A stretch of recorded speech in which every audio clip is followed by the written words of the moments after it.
What's up, everyone? Welcome to another episode of the Long Run Podcast. This is Adam, and I'm joined by some of my favorite people in the entire world. We got a cast of podcast veterans, but we also have someone making their podcast debut. Bam, bam, bam. Today, we're going to be talking about a new experiment and one of the greatest sagas ever told. But before we even get into that, we got to talk about our guest today. First off, we have your resident animation specialist, not seen since literally the last review in Squid Game. You know him, you love him. It is Vince. How are you doing today, brother? Hi, I'm good. I'm just chilling. You know how it'll be. How's the job search going for you? No job search. I applied to a hospital just today. Beautiful. As soon as this podcast comes out, it'll be like a few days or a day. But yeah. Okay. Well, we'll talk about the job prospects later on during your shout out so that people know that you're looking for work. Oh, thank you. Of course. And of course, next to him, we have someone making their podcast debut for the first time. His name is Diego, aka Storm Soldat, former esports manager at JStorm and all-around Dota social media master. How you doing today, man? I'm okay. I'm chilling. I have nothing really, kind of just boring day. It's okay. Been looking forward to being on the podcast for a while, Adam. I'm surprised I wasn't on it sooner. Well, Diego, there's a time and place for everything, and now is your time to shine. Now is your time to shine, my friend. All right. And you heard her voice last, but certainly not least. We have Abby, the only person who actually knows what she's talking about on this podcast. And she's still learning at school as well. Not seen since Castlevania Season 4. So happy to have you back. Abby, how are you doing today? I'm okay. I really like Star Wars. Me too. Same. So I think it's okay. Okay. Oh. That's interesting. So today we're going to be talking about Star Wars Visions, this new project coming out of Lucasfilm and Disney. Basically, it's an anthology similar to Marvel What If in that, except every single episode is different. They're not connected, and every single episode is done by some sort of different studio from anime. Vince himself is a self-proclaimed weeb. You can tell by everything behind him.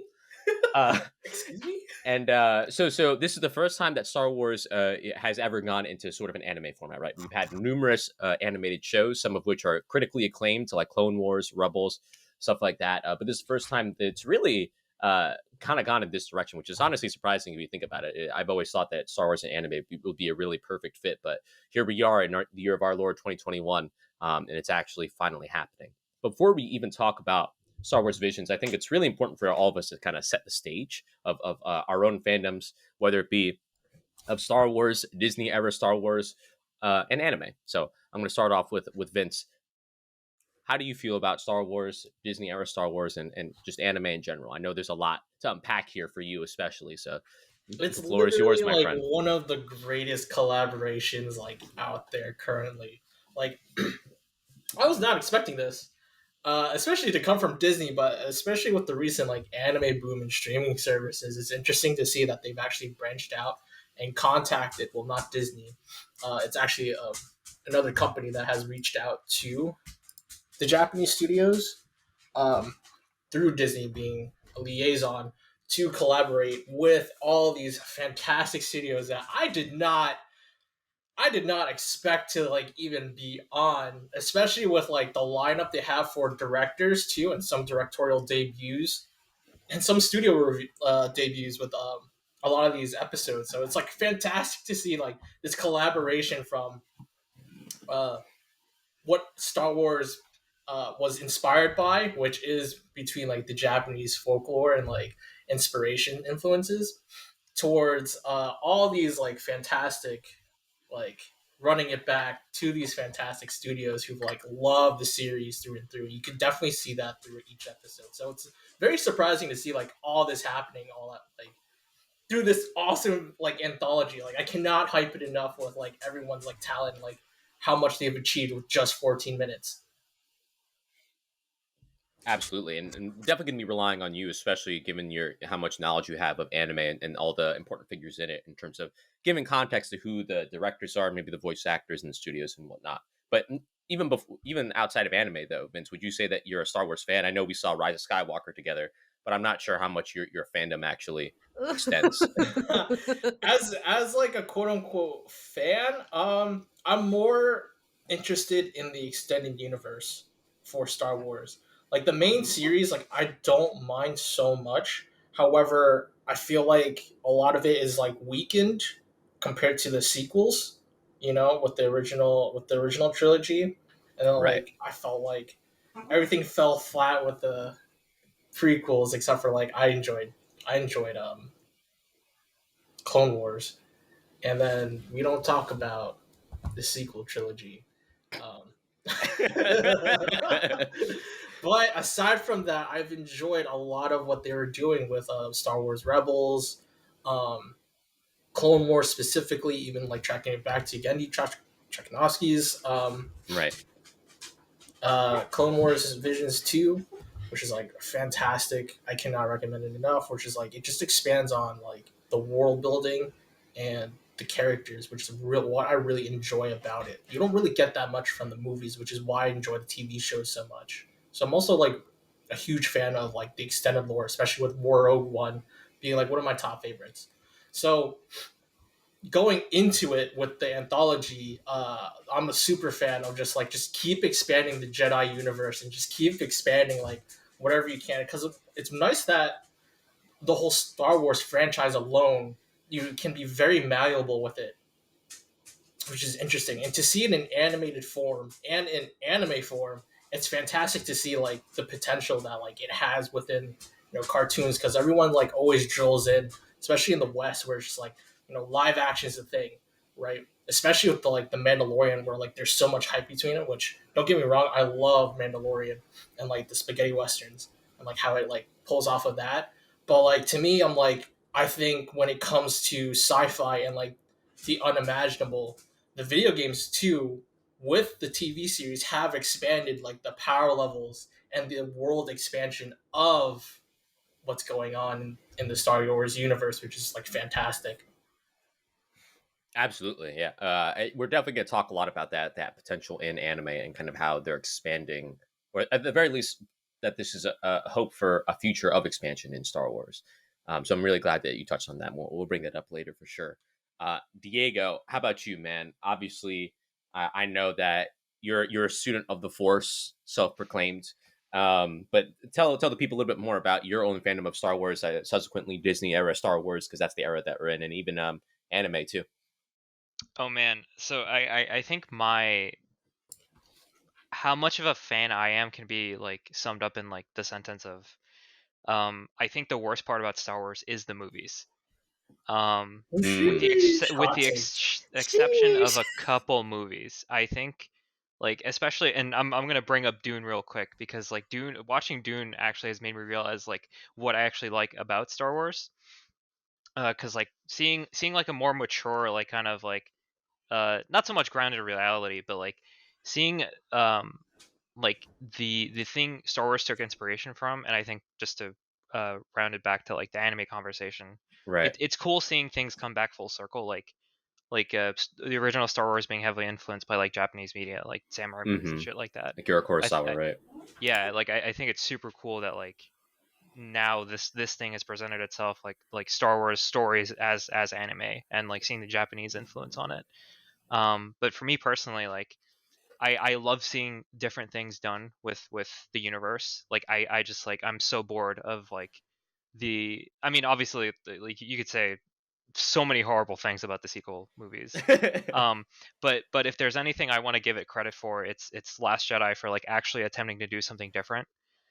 Um and I think that's what I enjoy most about like non-movie Star Wars media is like they push the boundaries in certain aspects. Like Adam, we've talked extensively about Coder Tour, Knights of the Republic 2, and how Right. much like I love how that game deconstructs like the Force and like how what is this thing that like controls everybody and has everyone like follow this predetermined path, like is there such a thing as free will.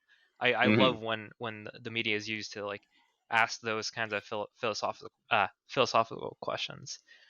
Yeah. um but yeah, I think like the the main thing for me watching this series has been like I wasn't expecting anything deep or anything, like nothing provocative like that. Like it's definitely Disney era Star Wars. Like I don't expect them to do like anything Right. wild, or there's like a couple things in Rebels that are, they're kind of out there and like welcome change from the usual. But I was really excited to watch this, and I think like I went in with like no expectations. I was like ready to be surprised, and I think I was surprised at how much I actually enjoyed it.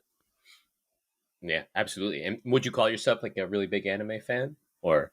I mean, I keep I keep calling myself like a weeb hater or like an anime hater or whatever, but like I do enjoy anime. Like I don't like I consume it pretty casually. Like the amount of anime I've watched to completion is like I can count on like one hand probably. Like I've watched Full Metal Alchemist, I've watched Death Note, I've watched like Hunter x Hunter, like all the mainstream ones.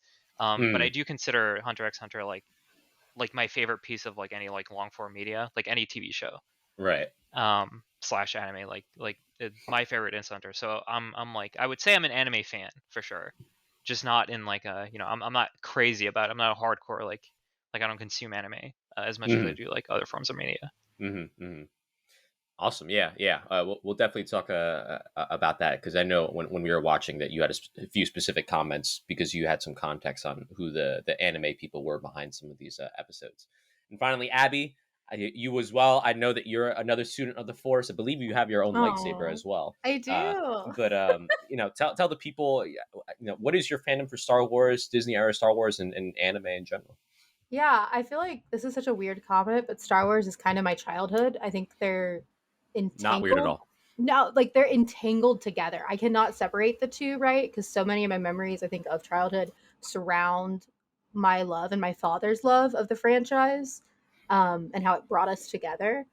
Like we really would watch the original trilogy probably every other month in our, in our living room. He'd get an air mattress, he'd order pizza, and we'd watch like movies together. And that was kind of our Friday night like traditions. And we did Star Wars probably on rotation all the time. So like that to me is just ingrained of like who I am as a person. And I have a real love and adoration for the universe. So saying that, like Adam knows, I had my birthday party with Star Wars. I actually wore a little boy's costume, and my mother had to sew up the crotch. Too weird, because they didn't offer girls costumes back in like the early 2000s for that. And so like this is just like, it's very important to me. So like when I think about Star Wars in the new era, I have very mixed feelings, because like the people here, distinguished gentlemen of high caliber and quality, I also did not really enjoy the Disney era of Star Wars, which is kind of sad as a long-term Star Wars fan. And so this to me, I think, was really outside the box, like everyone has said. And I was really, really excited about it, because if you're a Lucas fan, or you're, anything about the history of the original one, it is so inspired by Seven Samurai by Kurosawa, like Adam said. And so that to me, and also samurai, Jedi, I would say, are almost more samurai than they are knights, if you look at their code of honor and how they operate. And so that to me, it just feels like such a natural merging of the two worlds. And you could see that in certain episodes where it was like, oh, he obviously borrowed that, and it felt so right. I'm thinking about the first one, obviously, where I was like, oh my gosh, like literally samurai Western. But, and then anime, I studied about in Tokyo. So I feel like that's like, wow. Yeah, but you know what I mean? It's like you went to Tokyo and you studied it, like anime, like you're a weeb. I feel like you're past the point of no return there. So I love animation. I'm very passionate about it. So this is like it just was like such a cool merging of the two worlds. But yeah, EU, and then I think Clone Wars. I would say my favorite piece of Star Wars media, I think, is Empire. I'm like a basic film person. But I also like Lego Star Wars, EU, Jaina and Jason, the twins. Like I just have so many memories of just like. Oh yeah. What a good game. Lego Star Wars is a classic. Okay, I will die down that hill. Never forget starting fights at the bar literally every time you're in the Barbarian. It's so much fun. It is a classic, and I will die. Like I said, I will die on that hill. That just unlocked memories for me. Like I forgot I even played Lego Star Wars. That game was insane. Remember when you had the X-wing, or when you were doing the pilot episodes and you would crash because you couldn't, like, there's like this barely margin for error. Yeah, it was like the hitbox was so small. Yeah, it was fun. It is great, and that's part of why I'm so happy that we have all these different people on this podcast, right? Because every single one of you is passionate about something related to this, right? Whether it be Star Wars, whether it be anime, or both. And I know for myself, especially, much like Abby and Diego, I'm a huge fan of Star Wars. Loved like so much of it growing up, whether it be video games, whether it be the movies, whether it be the TV shows. I still think getting Tartakovsky's series is probably the best anime show they've done. Granted, I haven't seen all of them, but I'll die on that hill. I'm happy to die on that hill. You need to fucking watch Rebels, Adam. I watched some of it. I 100% agree. Watch Rebels. I watched some of it, Diego, and you know that. I just haven't finished it. But in terms of the Disney era, what can you even say about the Disney era? If you want to know what I think, you could check out the 5-hour review we did on Last Jedi. It's oh goodness, it's literally 5 hours long. I forgot about that episode. but in general, in terms of this new era, I think the best parts about it are Rogue One. Obviously the best. You're such a king. Yep. By far. Objectively true opinion. Yeah, but by far the best Disney era Star Wars movie. Mandalorian obviously is huge, and I really, really love Jedi Fallen Order. I think that was an amazing game. It's not a KOTOR or anything, but like, you know, with Disney, you take what you can get. But there's a lot of really, really good extended universe stuff, and much like everyone on this podcast, I'm a huge fan of the extended universe. So KOTOR, or like what Abby said, Jason, the Solo twins, and how it all turns into different things. I loved just hearing all that lore, whether it be Darth Bane, whether it be Naga Sadow, all sorts of people. Really, really interesting stuff. And I do think that's when the series is most interesting, when it gets away from the Skywalker saga and talks about, you know, the universe itself, or just talks about other aspects of the universe. And that's part of what makes this series, specifically Vision, so special, is that they're able to go outside of that and just like, hey, go have fun playing the sandbox sort of thing. And that's the amazing thing of it, the amazing part of it. And Abby and all of you really have talked a lot about the influences that George Lucas himself, when he was first making Star Wars, had in terms of Japanese media, whether it be Akira Kurosawa's films or just samurai films in general, especially Seven Samurai and The Hidden Fortress. And so it has come full circle. And that's actually what makes Episode 1, The Duel, so perfect, right? Is that it is literally just a straight up samurai Western, except in the Star Wars universe. And that's such a beautiful aspect of it, right? So a couple things to kind of set the stage for this. We have the studio being Kamikaze Duga. I'm sorry if I pronounced that wrong. Vince, correct me if I'm wrong. Doga. So they did JoJo's Bizarre Adventure and Batman Ninja Batman, whatever you want to call it. The director is Takanobu Mizuno, world famous for Afro Samurai. And I'm sure you can kind of clearly see that in the aesthetic of this episode. And we also have the writer being Takashi Okazaki, also known for Batman Ninja. And even the Ronin and the bandit leader / Kuru were very, very well performed as well. So I guess just right off the bat, as the opening episode, how'd y'all feel about it? What a powerful first episode. Honestly, like, it just, the first three, or like first episode in general in anthologies, just set the bar, right? And so like with this, with the duel, it like set the bar high, which is so interesting because like it really just felt really intense and just felt like a Western mixed with, obviously, damn it, I'm blanking out on which Kurosawa film it was. Seven Samurai, Hidden Fortress, Ran. No, Yojimbo. Oh, Yojimbo. Okay. There we go.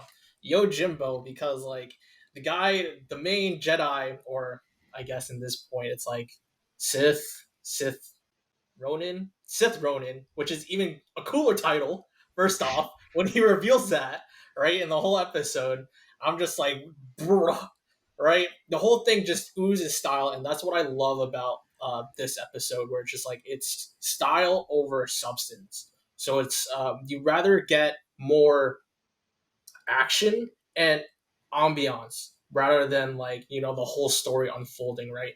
I know, like, me personally, I would love to know more of this the Ronin Sith story, but like we just never get that, right?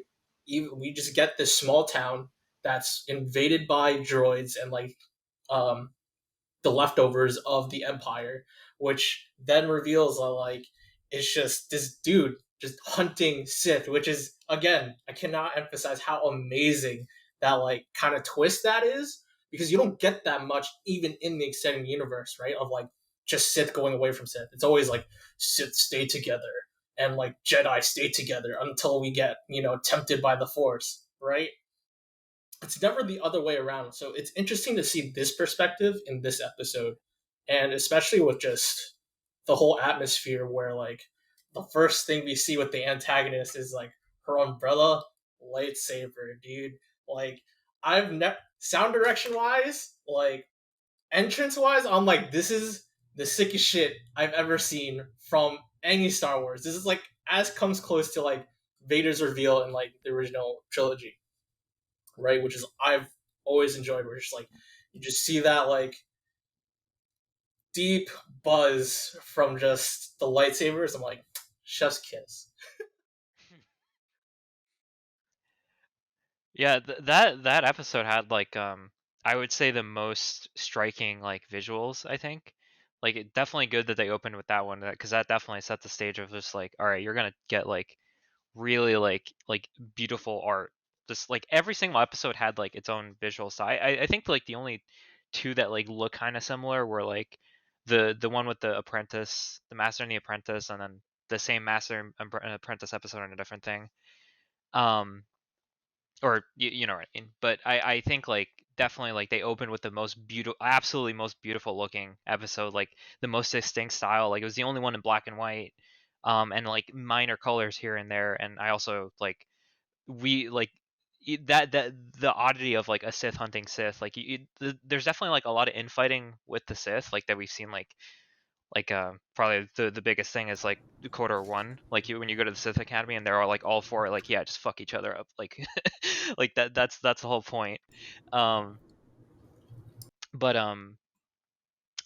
yeah, and it's like raises a lot of questions, and it's just like, okay, like what is this guy's like, what's his angle, like what does he get out of doing this, like Hmm. clearly he's just like some nomad, right? Like what does he get out of hunting other Sith? And clearly he's not doing it for like power or anything, because he's just like, or he's like, yeah, let me just give away one of these red crystals to this kid at the end of the episode. Um, and I think like that's something that carries over to like a lot of the other episodes too, where it kind of just like raises a bunch of questions, and I'm like perfectly fine like not having those answered ever, because who knows if the answer one is going to be like at all satisfactory, and two, I think it's just more interesting like leaving it open ended. Absolutely. Abby, how'd you feel about this episode? This is 100% my top 3 out of all 9. Ooh, So I'm she's glad. already talking about the top three Yeah, already. I'm already tearing it. I this is also the episode I would show to people who are fans of the original trilogy the Mm, most out of all of these, because I think this is probably one of the most easiest to understand, and just take in.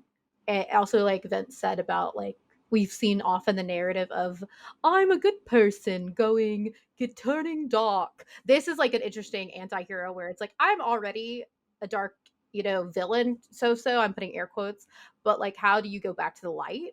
And we see that with Anakin in the end of Return of the Jedi, but it's like that was like 3 minutes. This is interesting where it's like, okay, this guy's obviously been on his like journey of going back to the light for a while, mhm. and he's still working on it, but I thought that was fascinating. And I definitely think it had, we're talking about like short form storytelling, right? Because these are all like 14 to 16 minutes. There was a Right. clear beginning, middle, and end. And I also like the continuation, which I think always gives me goosebumps if it's done right, is when Star Wars does talk about generational, Mm, knowledge. And so at the end, he gives the crystal to the village chief's son, and you see a younger person. So you see this knowledge maybe getting passed down. And so that to me, it showed, again, it just was really well done. And that to me, mm, though, was a sweet little detail that I was like, it just shows that that's one of the core, I think, aspects of a Jedi, right? Is mentorship. So there's just fascinating stuff in this very short, very cool, very Western wandery nomad-y thing. That really got to the core of so many things of what Star Wars is about. So that's why I said definitely top 3. And the one I would show to most people who are not anime people. Right. I know that's weird, but I'd say this is more like graphic cartoon because of the gray scale style. I think that's a really good way to talk about it. So I agree with almost all of your points, right? This is absolutely like, if you're going to start out with a bang, this is definitely starting out with a bang. Amazing episode. And I think the what, like all of you said before, what really strikes is the art here, right? Not only is it in black and white, not only is it very detailed, but also kind of reminiscent of like kind of wood paintings and wood art from Japan, which I think is obviously ties into the whole theme of this, right? It's Star Wars and anime, clearly marrying them together. And I think one thing that this episode does very, very well that kind of also is, I would say, like a motif through line through all the episodes, is they really put a lot of importance on the lightsaber, the way it's framed, the way it's shot, that sort of thing, and the power that comes with it. And quite literally in this episode, especially because everything's in black and white except the lasers and especially the lightsaber, that the color really pops, and you can see how it's such a powerful but elegant weapon at the same time. And that was something that was really cool.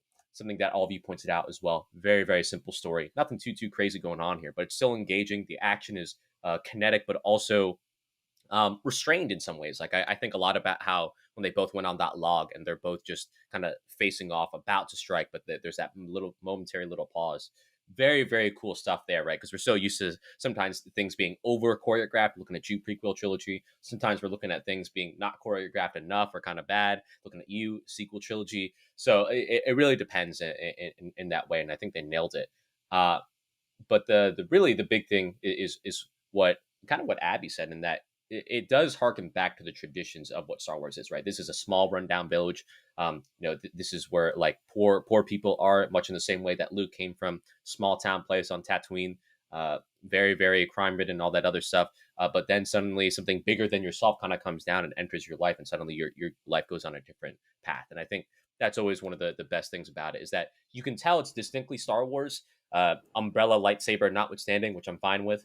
But at the same time, it's still a very distinct creative vision. I definitely want to give a hats off to the creative team behind this, because I can't imagine the amount of work that had to go into making something like this look this distinct. And I'm sure, Vince, given your own background, you could probably detail that a little bit in terms of how you even go about creating something so creative.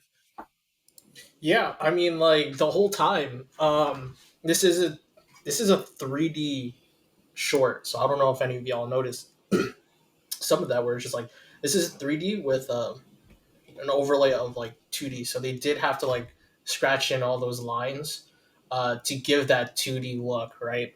To like follow each frame in 24 frames per second. So it's like it's interesting to see like that whole visual stylization for that, especially for like it fits with the directors and writers, right? Because they did Ninja Batman and Afro Samurai. There's such a distinct kinetic look to them that like just matches it up perfectly, that I enjoy so much. And like I'm pretty sure what fans enjoy, because like both of those are both like occult films, right? That like people have enjoyed ever since their release. Especially Afro Samurai is like a classic amongst a lot of like animators, and especially it's here too in America, where it's just like the first time I've heard about Afro Samurai was just like here, where it's like just made a big splash during you know, back when there was, I'm aging myself a little bit, back when there was Spike TV, you know, and like sci-fi channel also played that too, right? So like it's always interesting to see like how they're able to even like pull that off after their experience with Ninja Batman and Afro Samurai. So like it was literally the perfect studio. It was the perfect storm for having what they were doing with what they wanted for the episode and the story. Yeah. I think we all really love this episode. Does anyone have any other comments they want to make before we get to episode 2? Are we gonna make tiers? I'm curious. Oh, we will at the end. We're gonna rank it. Don't worry. We'll rank it. Yeah, don't worry. We'll make our collective tier list. Okay, so episode 2, Tatooine Rhapsody. This was an interesting episode in that it was the only one to feature a character that we know, and that was Boba Fett, obviously. But this is an episode I think that's very unique because it explores usually something that's not explored in Star Wars, which is music, right? And like, because all we really know is just like, the Cantina band in the background. They're always there, no matter what, on Tatooine, right? Like, clearly they don't get no breaks. Jabba working them to death. You know what I'm saying? But for this episode, we actually get a bit of not only an outside look in terms of the music of Star Wars, but also kind of just the underworld in general, which I think is something that's cool about the series in general, is that we're exploring different sides of the Star Wars universe. But I know this one is like pretty polarizing from what I read online. So how'd y'all feel about Tatooine Rhapsody? Uh, it was. I remember we talking about Adam. Like, it definitely was gonna piss some people off, like how they characterized like Boba Fett a little bit, like him nodding to the song at the end. Yeah. But I thought it was like I thought it was fine. Like, Mhm. I don't have like a super strong opinion on it. I think it was like a necessary, like, not a necessary evil. That's like being dramatic, but like Sure. you definitely want like a more like family friendly like Star Wars thing to attach to that, like an anthology like that, right? Like something more casual, not something crazy. Because I think like um as we mentioned before, with like this story has always been like about the Skywalkers, and like the entirety of like the Star Wars movies has just been about like two families, right? Right. So it's cool, like, with, and including like at the first episode of the anthology with the samurai, like seeing these like very small scale stories happening, like remembering that there's like, it's not like, yeah, it's the whole universe, but like there's also these like very small things happening, and like, yeah, there's room in there for like a more like laid back, Slice like of yeah, life.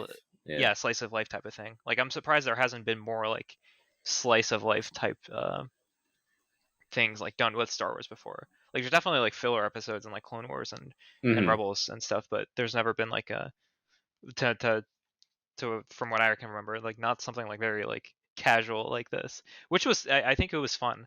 Like, Yeah. I wasn't crazy about the music or anything, but it was definitely like, yeah, I could see this being a thing.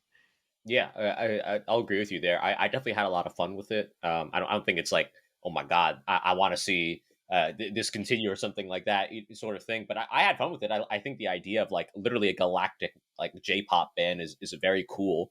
Especially the idea of just like during Order 66, there's a Jedi that was like, you know what, I don't need this right now. I'm gonna go be a musician instead. I think there's Yeah. something there, and it's just cool to see the lighthearted side of the universe. What's his Jay? Only guy to be able to stand up to Jabba and be like, "Hey, yo, Jabba, before you kill us, could you give us a record deal, though?" Like, talk about balls of steel right there. But I think in general, not a crazy episode. I wasn't super impressed by the animation or the art. Not that it was bad. It was just when you're going from episode 1 to episode 2, like you're going to be a little let down, sort of thing, in that regard. But I had fun with it overall. Nothing too crazy. But what do you think, Vince or Abby? Um, well, I thought I thought it was just okay. Hmm. I had this. This is the first episode that I had actually switched to subs, because I was just like, all my love to Joseph Gordon-Levitt, but you can't. I don't like his singing.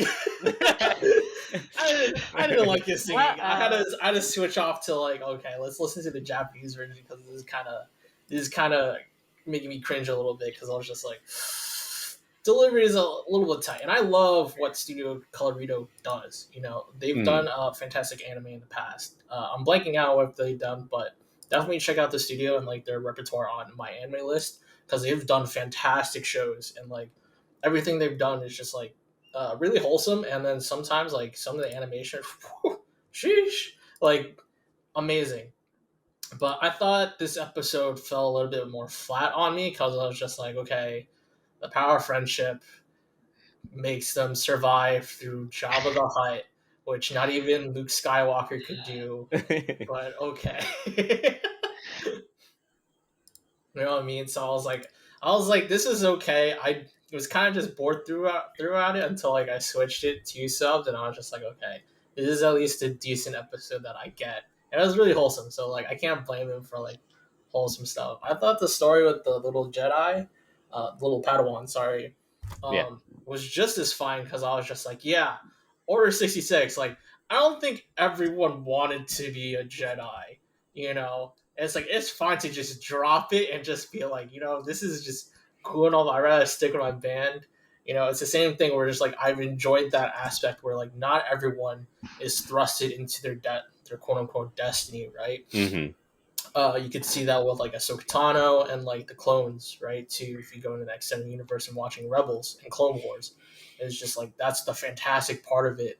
Part of the writing in general is just like you don't have to follow, the simple rule set given into the Star Wars universe. Like you can easily just break it like this, and that's what I enjoy most about it. Is like it kind of just broke a lot of quote unquote rules Mm-hmm. set for the Star Wars universe. I was just like, yeah, why not a J Rock band? Fuck it Right. up. Well, Abby, you've been real quiet, so I'm going to give you the floor here. What do you think about this episode, Tatooine Rhapsody? Now this is pod racing. Now, that was God. funny.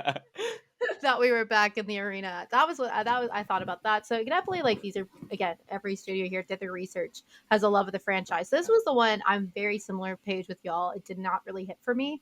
If I was like 12, I think I might feel differently, honestly.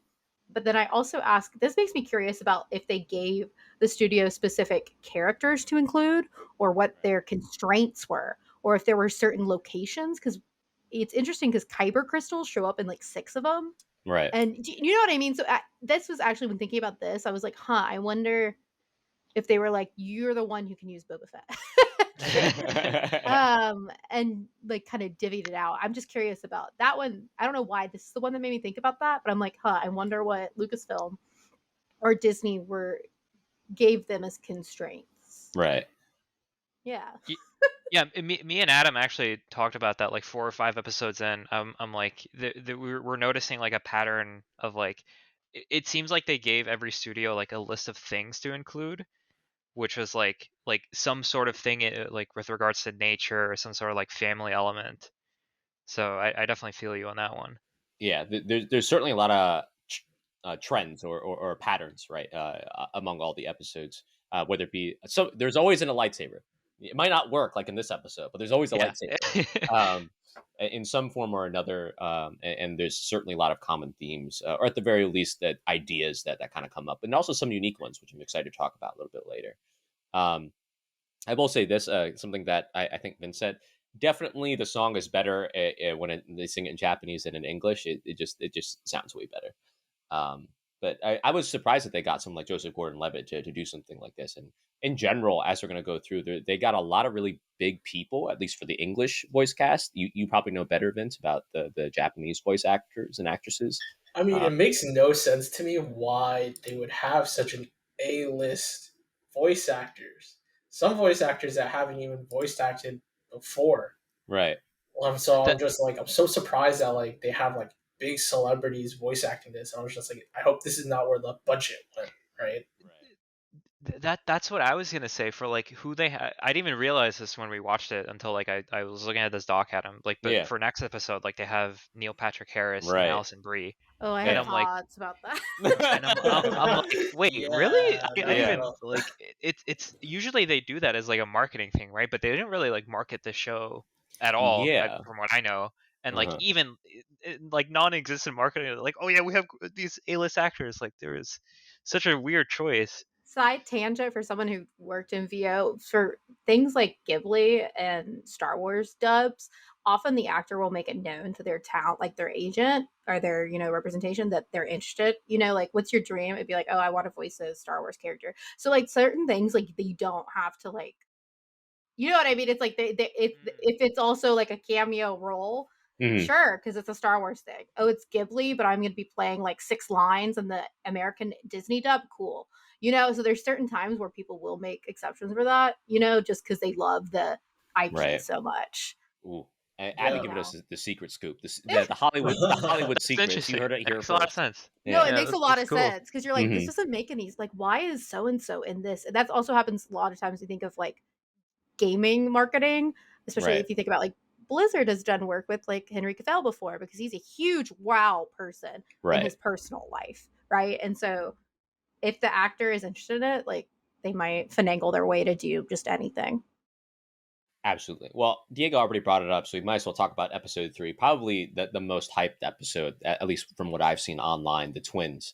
Um, the studio is Studio Trigger, most known for Kill la Kill and Little Witch Academia. Director is Hiroyuki Imaishi, and the writer Yes. is Hiromi Wakabayashi. So Studio Trigger, I think everyone, like, when they heard the Studio Trigger was doing something, I was like, that's the episode I want to watch, sort of thing. Yeah. And this is I don't even know what to say about this episode, so I'll let all of you kind of just. I'll just say this episode was wild. This episode was wild.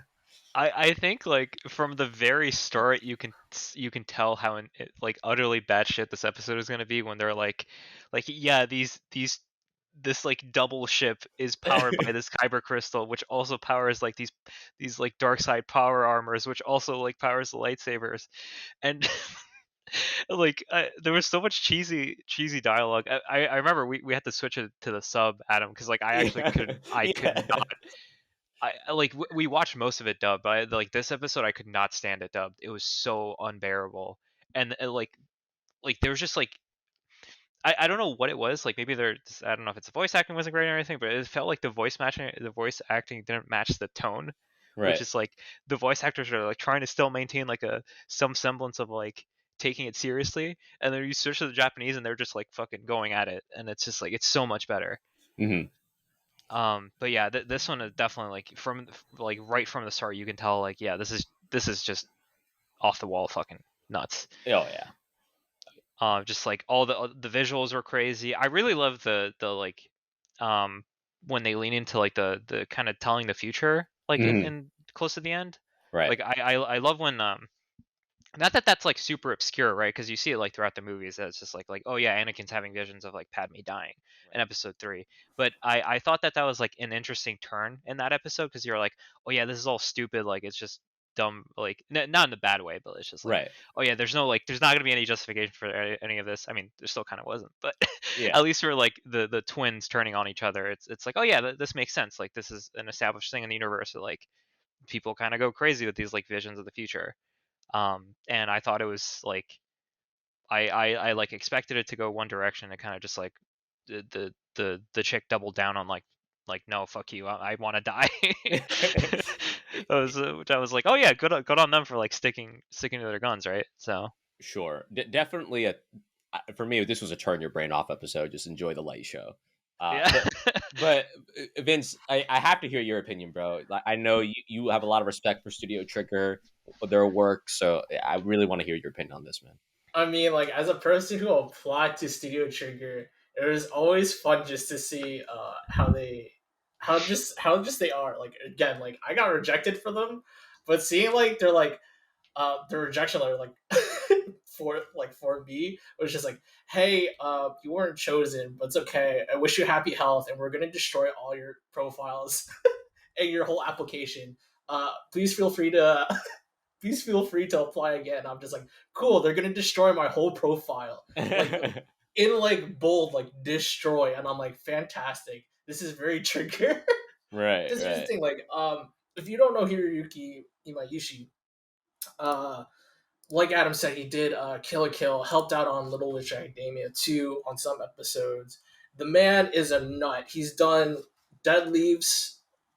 He's done Fooly Cooley, Gurren Lagann, like the whole plethora of like Studio Gainax's stuff, and he's assisted onto that into what they are now into his Studio Trigger with Yo-Yo Shinari, and it's fantastic to see him back. So everyone was like hyped out to see this because also what recently came out the year before was Promare, which they got the character designer for this season, which is everyone was hyped because of that, because they're just like, oh my god, this is just a Promare clone because look at all these characters and visualizations.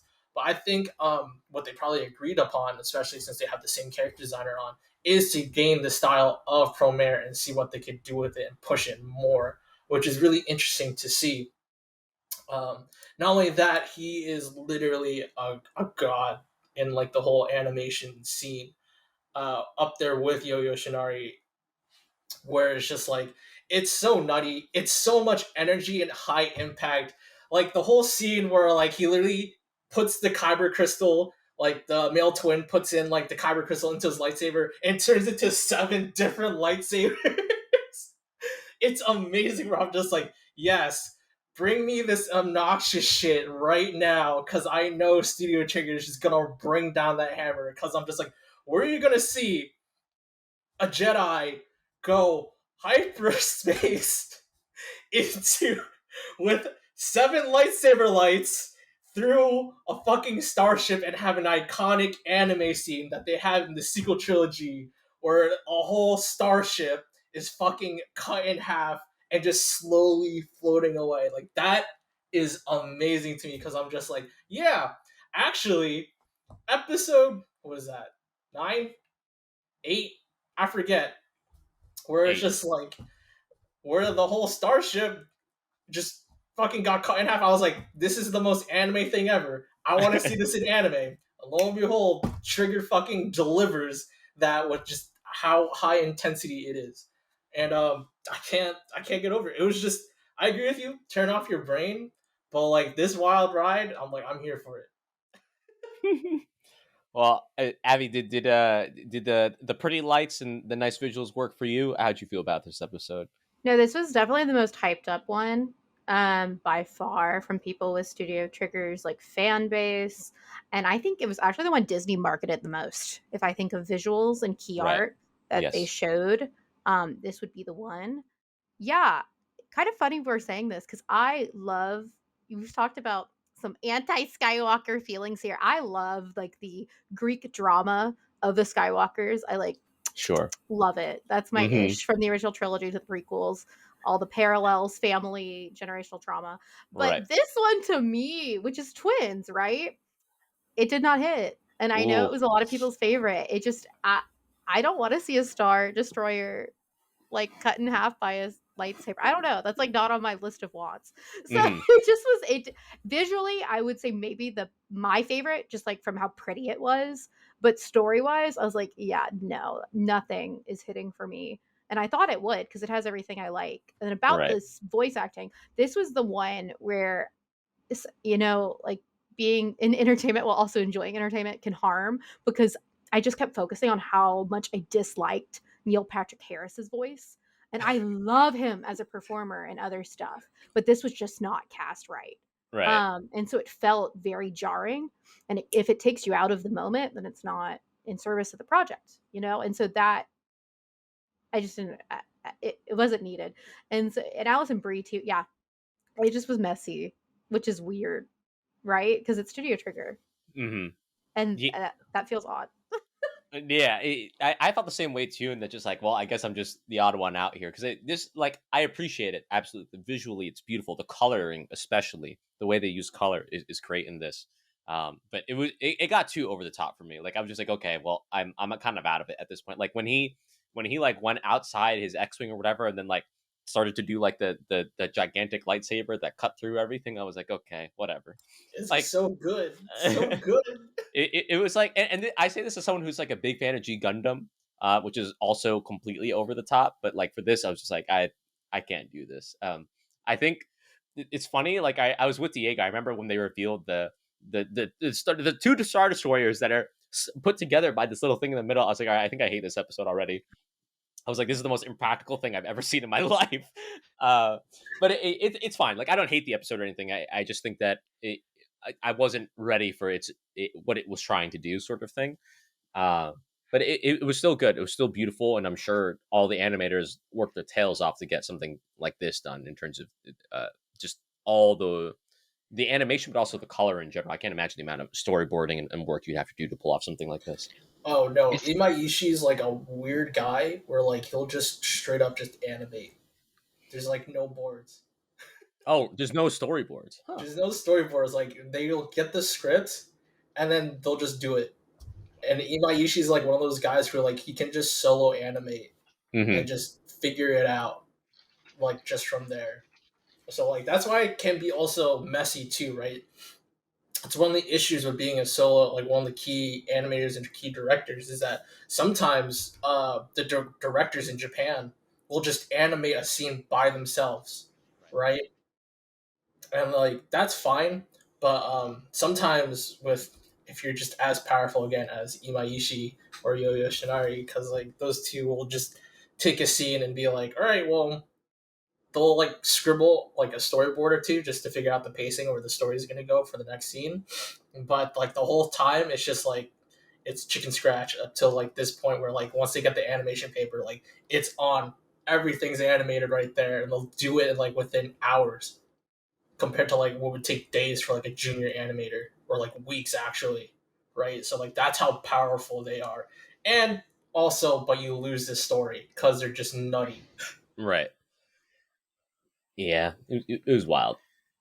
It's funny, Adam, because like I remember when we were watching it, Yeah. there's like some gif, like some reaction gif people use. It's like two girls are like really disgusted, and it pans over to the third guy who's just like, yeah. That was like us watching it. You were like, what the fuck? And I was Yeah. like, hell yeah.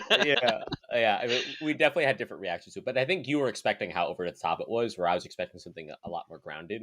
And by the time I Yeah. was just like, yeah, this is clearly over the top, I was just like, okay, I'm out of it, sort of thing.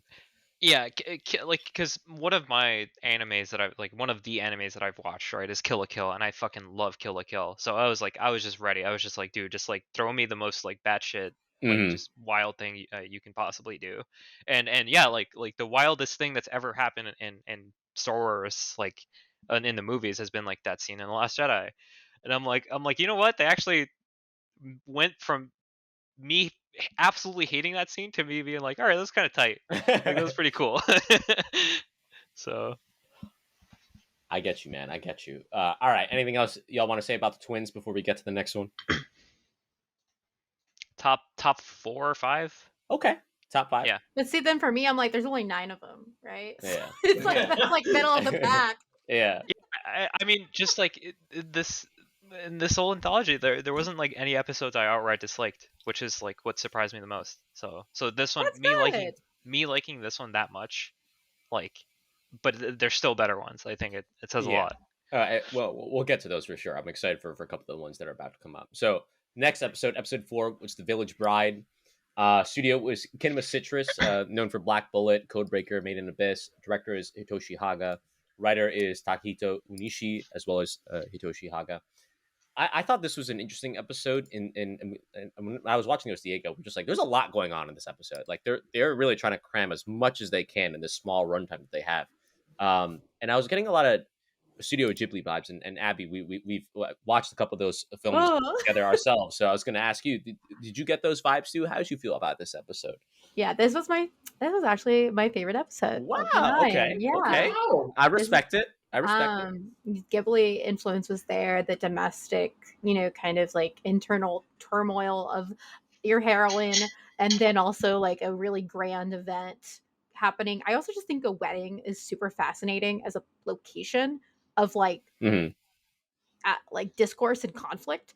Mhm. I thought that was really interesting because I think we saw Anakin and Padme's wedding on Yeah, Naboo, we right? did. But we haven't really seen Mhm. other weddings. So I thought that was fascinating. First off, so I liked that. Mhm. The ending, you're talking about like kind of like saving these people, similar to the duel, which is interesting because those were, my top 3. They both kind of deal Mhm. with this like little village and a person who stands up to do what is right Right. against horrible odds. And that was it just I want to hear what other people think too, but it just was my favorite because I think because the Ghibli vibes, the Village Bride, also like sibling relationships. You're right. There was like plot in every second of this, which Yeah. I actually appreciated. It didn't confuse me, but it was very plot heavy. I would agree with that. Mm-hmm. How'd you feel about this, Vince? I thought this was fantastic. Probably like the deepest world building that I've enjoyed out of the whole anthology. Next to like the Ninth Jedi. Oh, we're gonna talk about that. Don't you worry. We'll talk about that soon. Sheesh. Keep going. But this definitely had like the most appealing art style next to that episode, and Locke and Ocho. Definitely one of my top favorites because the world aspect of it, where it's just like it focuses more on the nature aspect of the Force, right? There's no midichlorians, there's no science to it, there's no feel the Force. It's literally just these people have been living with the Force, and therefore their own entity and their own derivative of feeling the Force is different from how others feel and what the Jedi were taught, which is always watered down for us, the audience, to understand. But for this has a little bit more deeper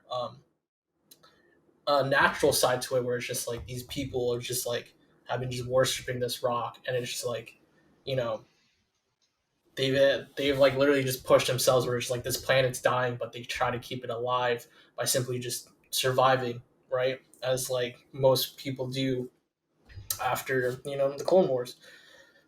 Which I think that's the timeline for this. The whole rest of it was just beautifully made. Like the character designs I've enjoyed, especially with that last scene where it's like that final lightsaber reveal, and then just the one cut. I was just like, short and sweet. I'm okay with this. No fancy like lightsaber duels. I'm like, I'm okay with just one look, a turn, and just they're dead. I was just like, you just got to be that badass sometimes.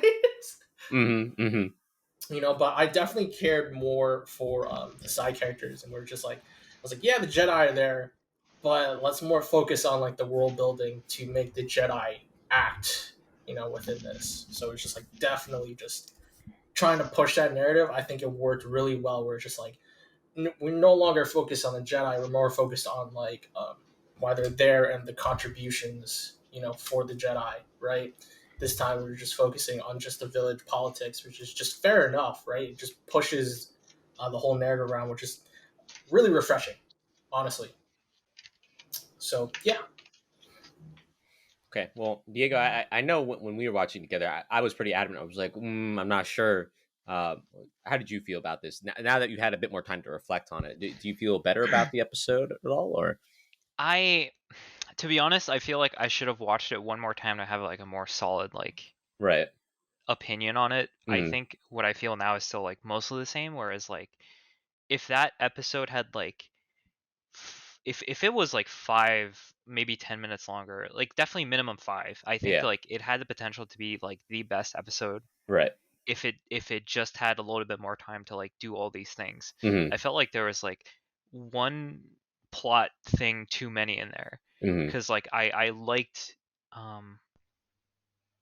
I like the format of it. Like I love how they do this like kind of like long exposition, like talking about like the force on this planet.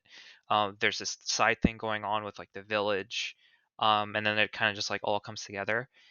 Where it kind of just like fell flat on its face for me was when they tried to do like the emotional payoff with the Jedi, Right. and I'm just like it wasn't just there. It wasn't quite there. Like I felt like this episode was trying to do like slightly too much, and like it's a shame because like every single one of these things I love on its own. I agree. Especially just like it's kind of like a slow burn episode, but like Mm-hmm. Hmm. Hmm. like this being an anthology and like the episodes being like only 15 minutes, like I really wish it was longer because it definitely like it had the potential for me. Like I felt some things, but it just like too much confusion, I think. They needed that Yeah. little push, a little bit more Yeah. push.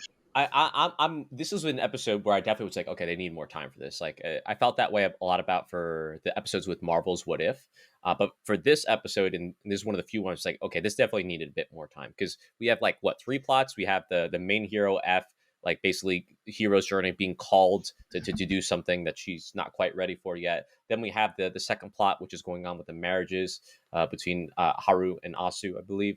And then we also have Haru's sister, who doesn't want the marriage to, or like the sacrifice, whatever you want to call it, even though they're not really being sacrificed, to kind of go through. And she's like plotting. So there's like 3 different plots kind of going on. Um, all the while too, there's a very clear like meditation on like nature and how it ties to the force, and again, very big Ghibli vibes through that way, and which I really liked. But I'm right there with Diego. It's just like it needed a little bit more time to flush out all these ideas and have them all come together in a nice and neat bow. I thought it was cool that for once it wasn't like the Empire. It was actually just the Separatists, the droids there. I thought that was cool that we actually had a different villain. But I'm going to be with Diego on this one. Vince, as someone who probably would know better than us, like, is this something that's characteristic of the studio's work? Like, this is typically what they deal with? Or are they usually people who are a bit more cryptic? Like, Can you give a bit more background on that? I think Kinema's new. Oh wait, no. No. So what Kinema Citrus is interesting is like if you know Made of Abyss, it is ambiance and fantastic music scores that they're known for, right? Mm-hmm. And so what they nailed down is like specifically what you guys and what me and Abby have been saying. What makes this fantastic and what you guys have been describing, where like it has a Ghibli vibe, is because um, what the studio is definitely known for is just that is the ambiance and where the story is directed with the look and the music score. So for the most part, in terms of story wise, like yeah, it can be a little bit weak. I think that's just a general what you and Diego are saying, like is just a general thing for the anthology where it's like some episodes definitely did not feel like 15 minutes was enough, right? It just needed maybe like 20 more minutes, like 20 minutes max, like those extra 5 minutes, where it just solidified the conclusion, right? But like obviously you could tell like they had to cut some things. Like for me, it felt like an odd cut from going from um, Haru and her husband, and like you go through that night and just switches into like the bad guys come and be like, okay, pay up your stuff, and I was just like, really, that's the bad guy, like really we're going this way. I was like, it kind Mm-hmm. of felt so generic where I'm like expecting like a whole battleship full of like reactivated droids or something going on, right? But like it was just a small motley crew that got their butts beaten by a Jedi and like a really good sniper, you know. So it just felt like it fell like flat around that time. So I definitely agree. I think that's just a general thing. But what Studio Kinema Citrus has done is definitely like what they've done like before. Like nothing's really changed. I see. Abby, anything else you want to say since you like this episode a I lot? know you're like you're the. I agree. I think it's not like it's like 90% there, but what is Yeah. there is just such like dream material for me individually, Mm-hmm. and what I like about Right. Ghibli and what I like about Star Wars. So Mm-hmm. and in nature. So that for me, I was like, I know individually it hits all my boxes. It's not going to Right. hit everyone else's, which is absolutely fine. But yeah, the cutting of the Padawan braid. I also agree. I really liked it with separatist droids that were like reprogrammed, which is Right. just a fascinating thing to always happen. Like, what happens after your fascist government leaves all its crap there? What like what Yeah. who Yeah. takes care of the stuff then on these random outposts? Which is just I think super fascinating. So yeah, a lot happening. I agree, and I recognize that, but still, just the style and how it looked, it was just so cool.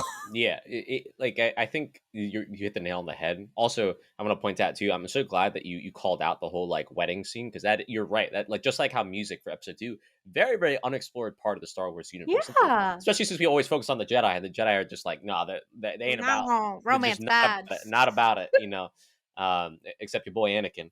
So in that way, I think it was very very cool, and I think the fact that especially Diego and I think all of us really are in agreement that could use a bit more time. I think that's a testament to what they have here and the quality of what they have Exactly. here.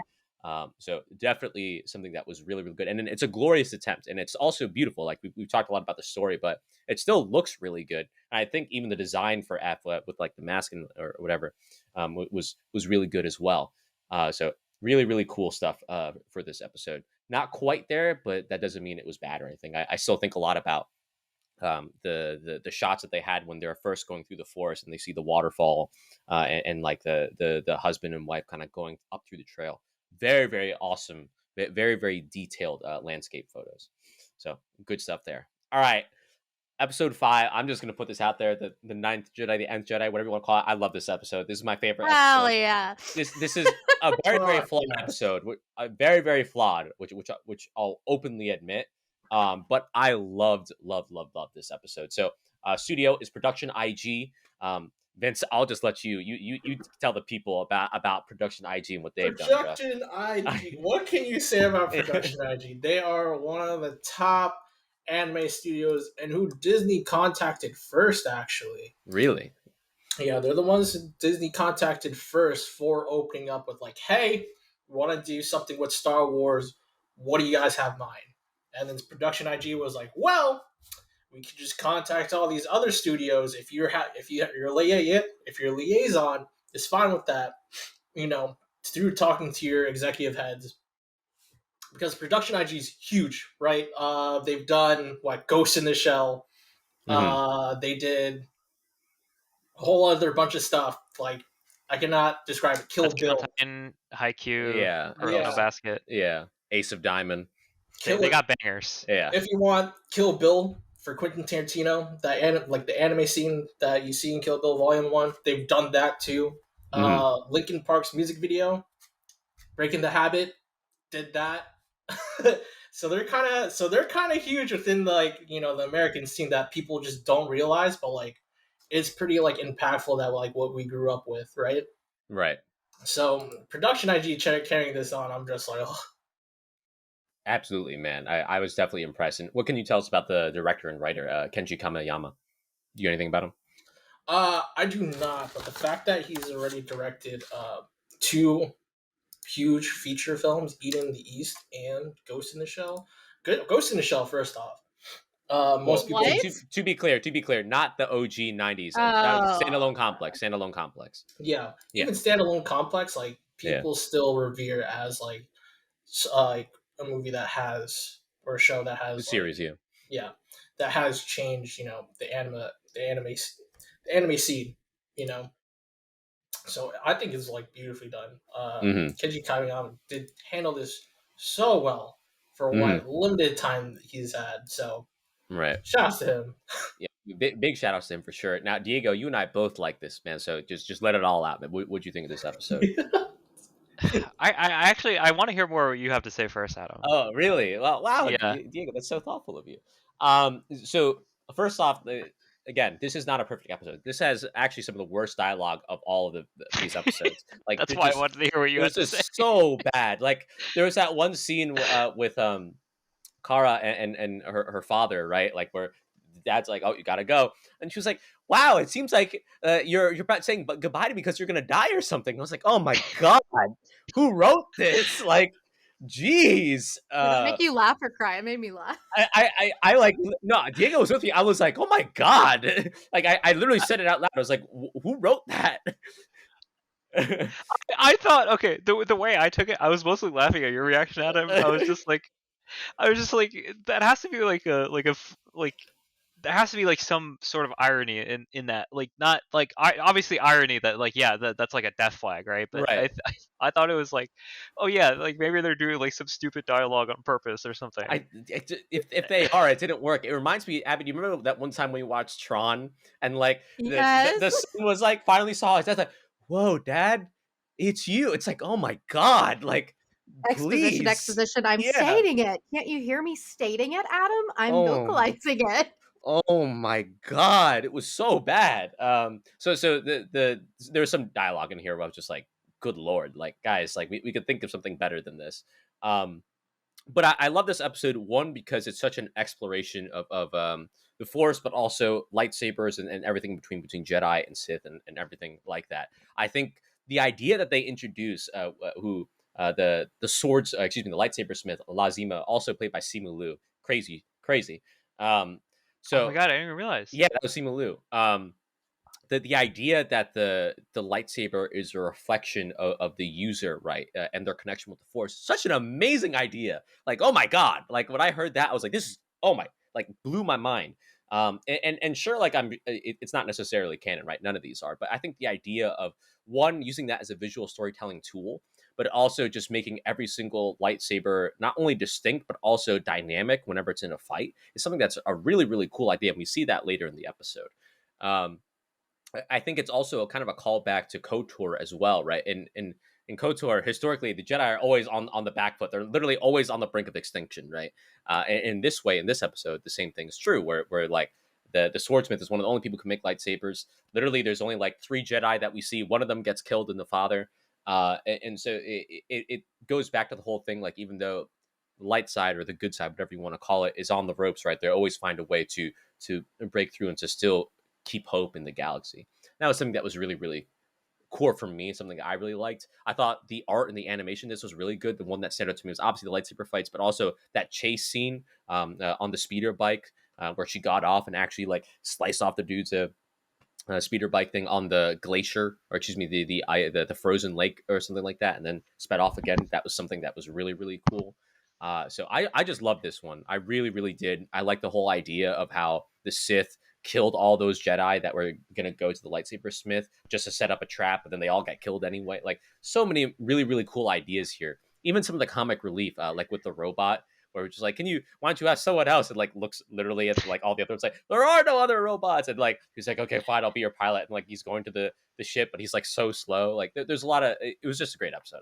I love this episode. It's my favorite. It's very flawed, but definitely my favorite.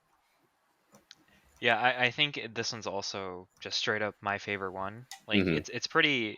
I remember the day we watched it. I'm like, yeah, it's between this one and the Elder. Like, no, it's actually this one. Right. Like this one felt like the most.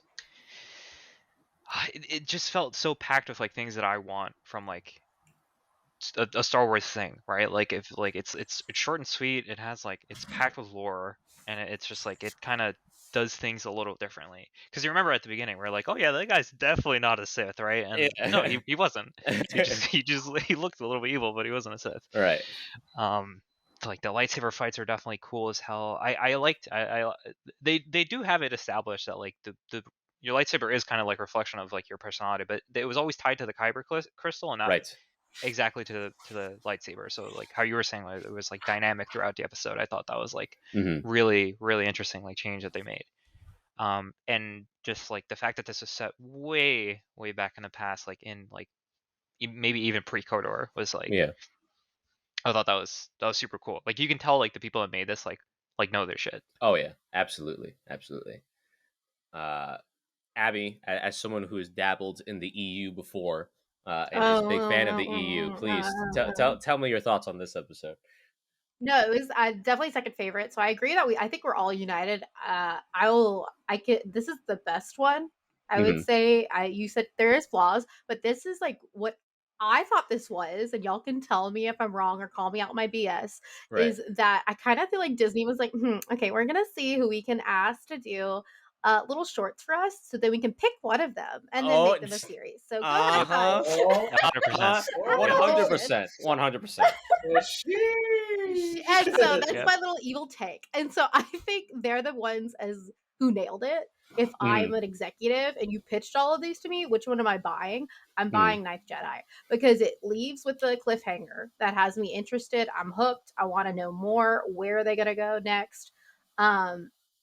It was so funny. And I think you said, Adam, with the tone, I think out of all of the pieces, it hit the tone of, to me, what Star Wars is, which is serious, really funny comedy, serious, comedy moment, serious, kind of goofy, serious. And so it nailed that tonally, really excellent.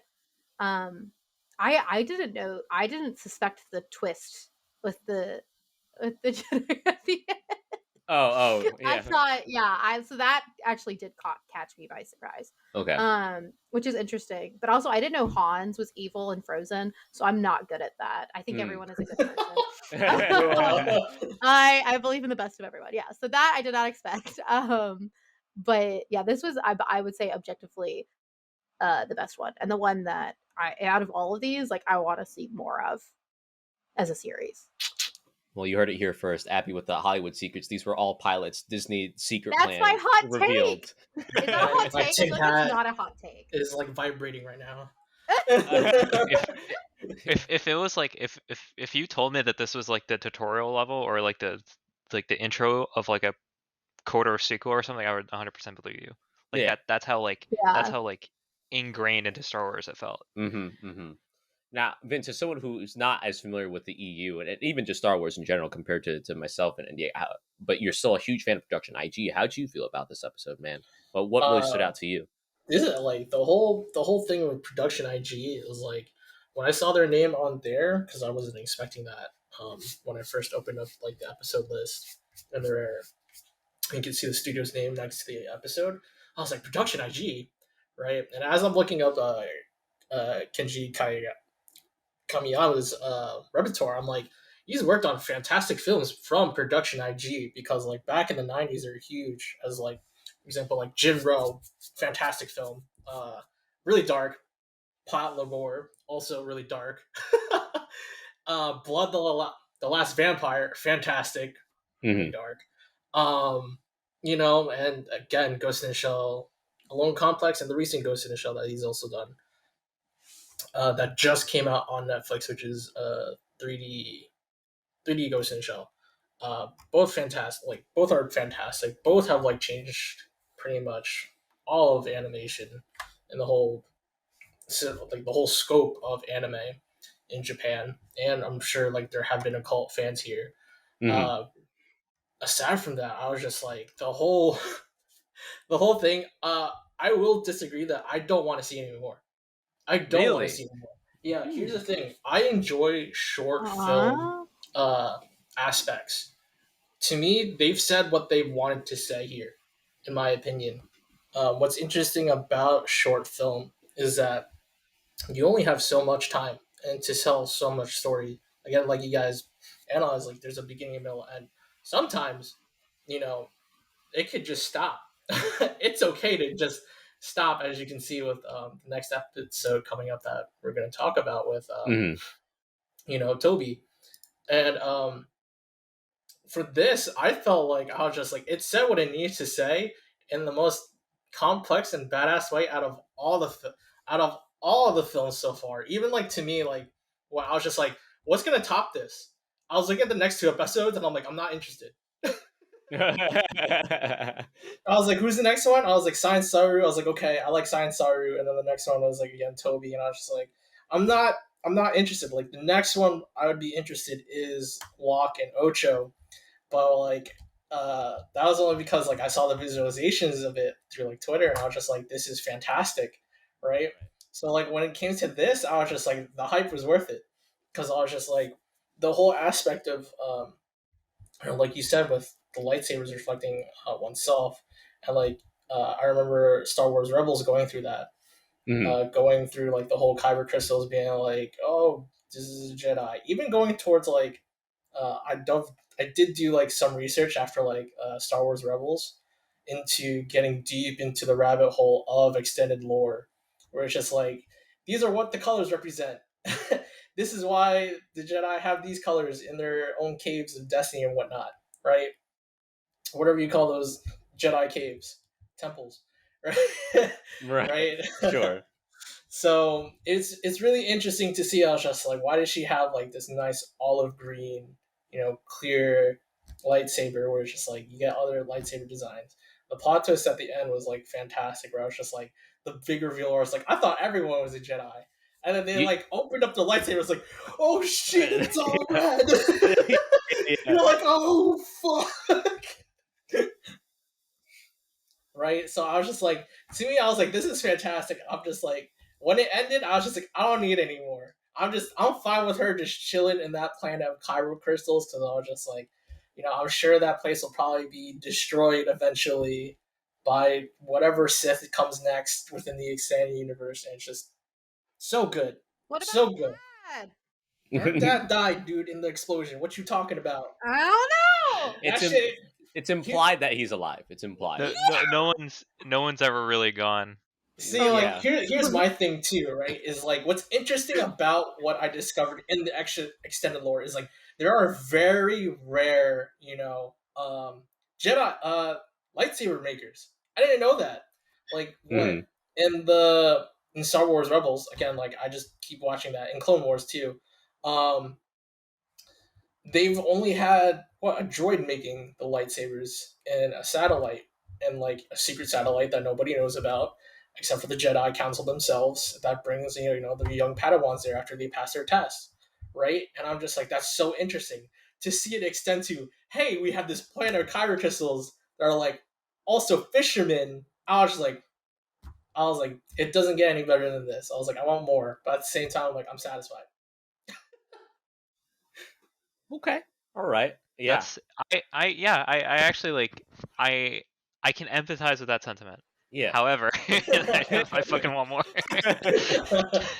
I think one, you're very brave for being devil's advocate among all of us, and obviously like this is what you believe in. But I do think that it shows that you're certainly not you're the least greedy one out of all of us, Vince. That's what I'm trying to say, clearly.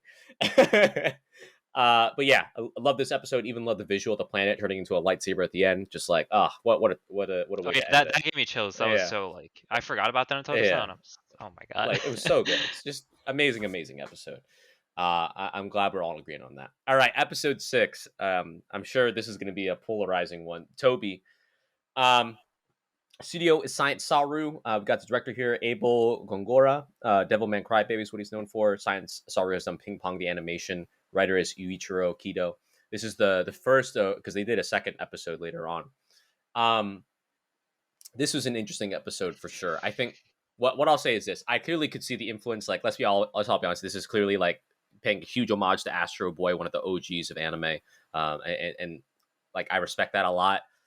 We got Mech Combiners. That was a cool moment, I guess. But like this episode didn't do too much for me. All I really remember is when I was watching this with Diego, he was like, you know, that guy looks like a good version of Dr. Eggman from Sonic, and I was just like, it's so random, but I totally get what you're saying.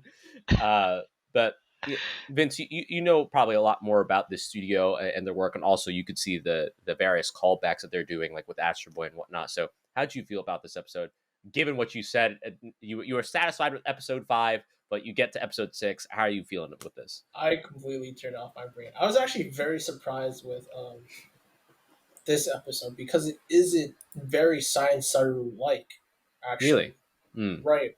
So like what we're used to with Science Saru is pretty much with Yuasa's work, which they've done, like, you know, Hands Off Aizken, Devilman Crybaby, or if you watch Blue Over the Wall, which is also on Netflix.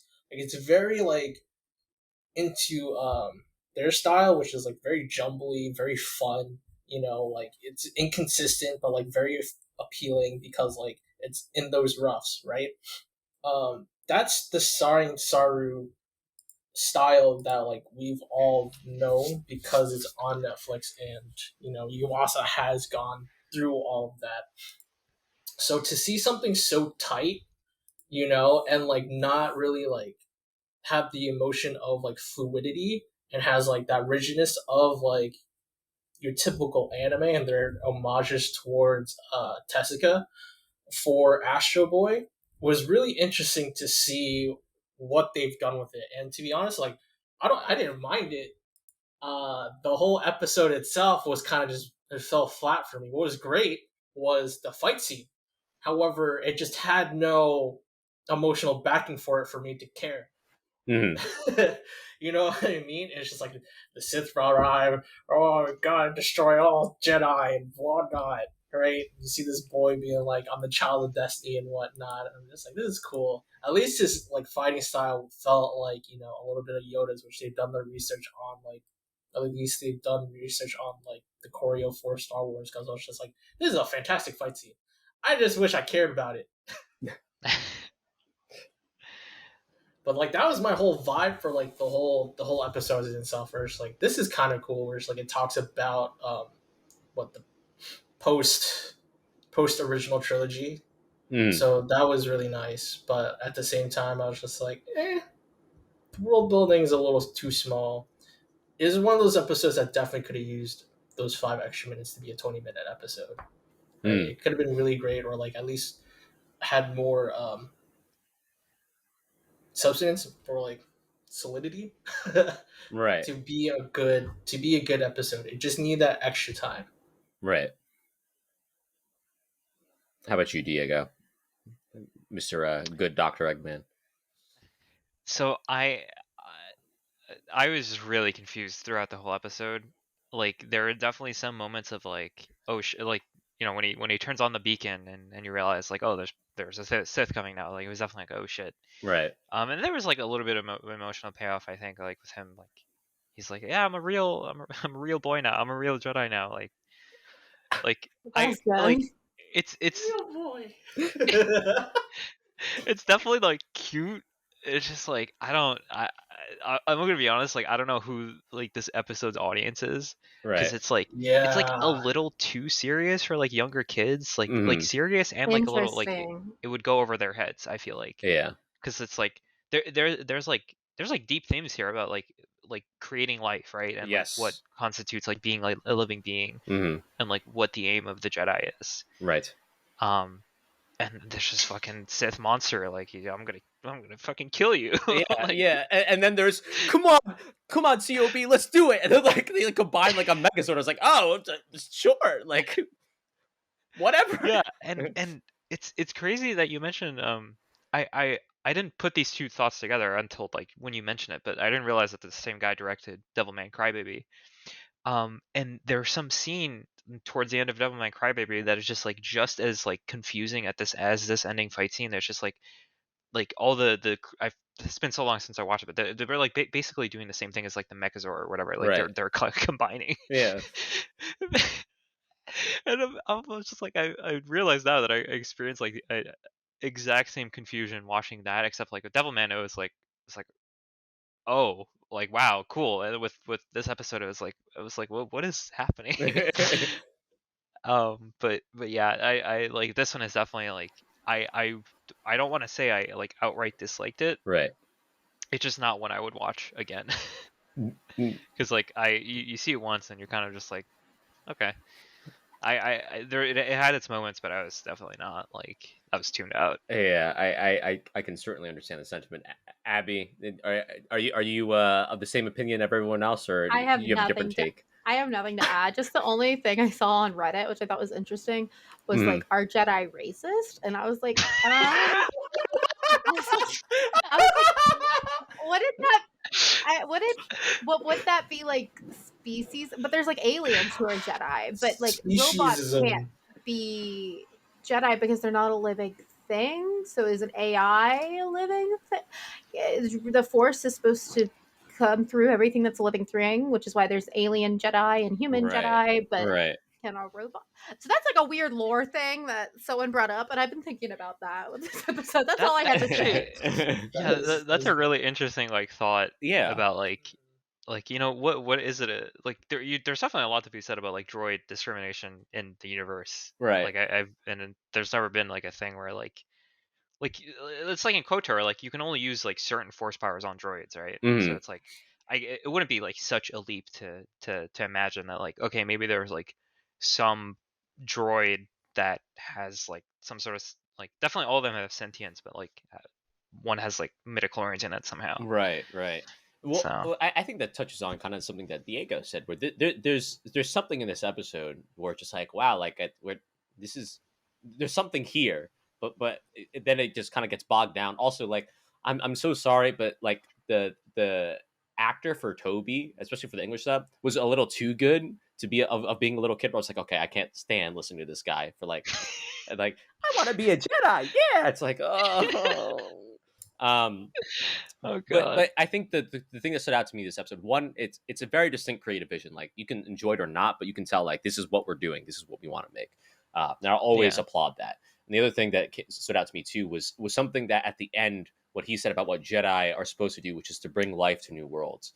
And that's like a one that's not something that's ever discussed, right? Traditionally, when we think of Jedi, we think of them as peacekeepers or people who are involved in the army, but also as people who are involved in I guess the spiritual side of the universe in a way, right? But in this one explicitly, they talk about bringing life to dead planets, and we see that through two different ways in this episode, right?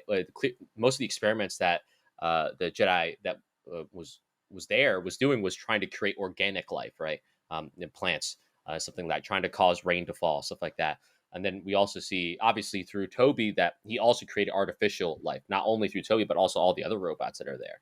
So it was like a really interesting idea there. And I love what Abby said too about like, like he can wield a lightsaber and the master kept on saying, yes, use the force, all that other stuff. And the Kyber crystal was actually powering him, but then it powered the lightsaber. So I'm not sure how that exactly worked, but whatever.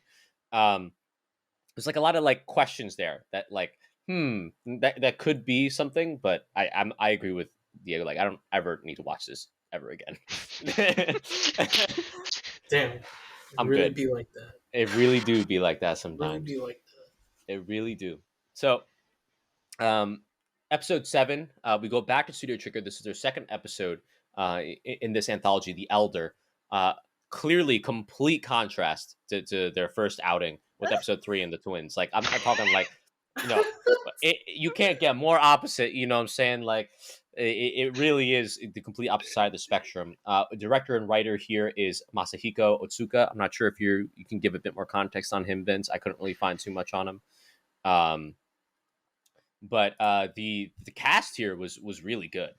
We have for Tajin, the Jedi Master, we have David Harbour from Stranger Things. He's a producer. The Elder, we have James Hong, one of the like OGs of like all acting and voice acting. He was the dad in Kung Fu Panda, the goose, but he's just in everything. James Hong is an OG. And then interesting enough, Dan, the Padawan, was Jordan Fisher. I have to say something. Like Dan, his name being Dan though did catch me off. Oh yeah, totally. Like I was on the couch. I specifically remember because it's like Star Wars has weird names. That's part of the freaking beauty of it. Even during A New Hope, you hear people saying Leia, Leia, Lula, whatever. You know what I mean? It's weird ass names, and you hear Dan, and I was like, what? I was like, who? It just caught me out of the world completely. Right. I think we had the same reaction too, right? I don't know. We were like, wait, his name is Dan. It's like Dan the Jedi. Dan? Like, what? It definitely caught us off guard. But so Diego, when we watched this, I think we both liked this episode too. Have you changed your opinion since then, or how do you feel about it now? So it's definitely like either second or third. Mm-hmm. I really like, now that we're talking about all of them again, I really want to go back and rewatch like these ones that I'm like really contested on, because this one like very much felt like, what if we spent a little bit more time with Obi-Wan and Qui-Gon, because like I think like I didn't realize this was even what's his name, James Harbour, David Harbour, David Harbour, because like I'm like, wow, okay, like he really nailed that that tone of like, okay, this elder Jedi who's like probably safe to say he's like a gray Jedi, right? Like he's got that kind of vibe.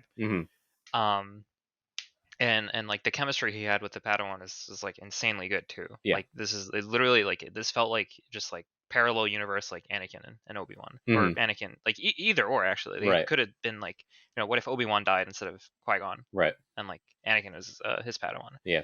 So I loved how it went. Like I love that the Padawan like lost, the Elder kicked both their asses actually. He just like died because he just like fizzled out. I think like of all the media that aren't like the games, and maybe some of the shows like kind of don't make the Sith out to be as powerful as they are. Like definitely like this guy was like through and through like what a Sith is, like this fucking monster.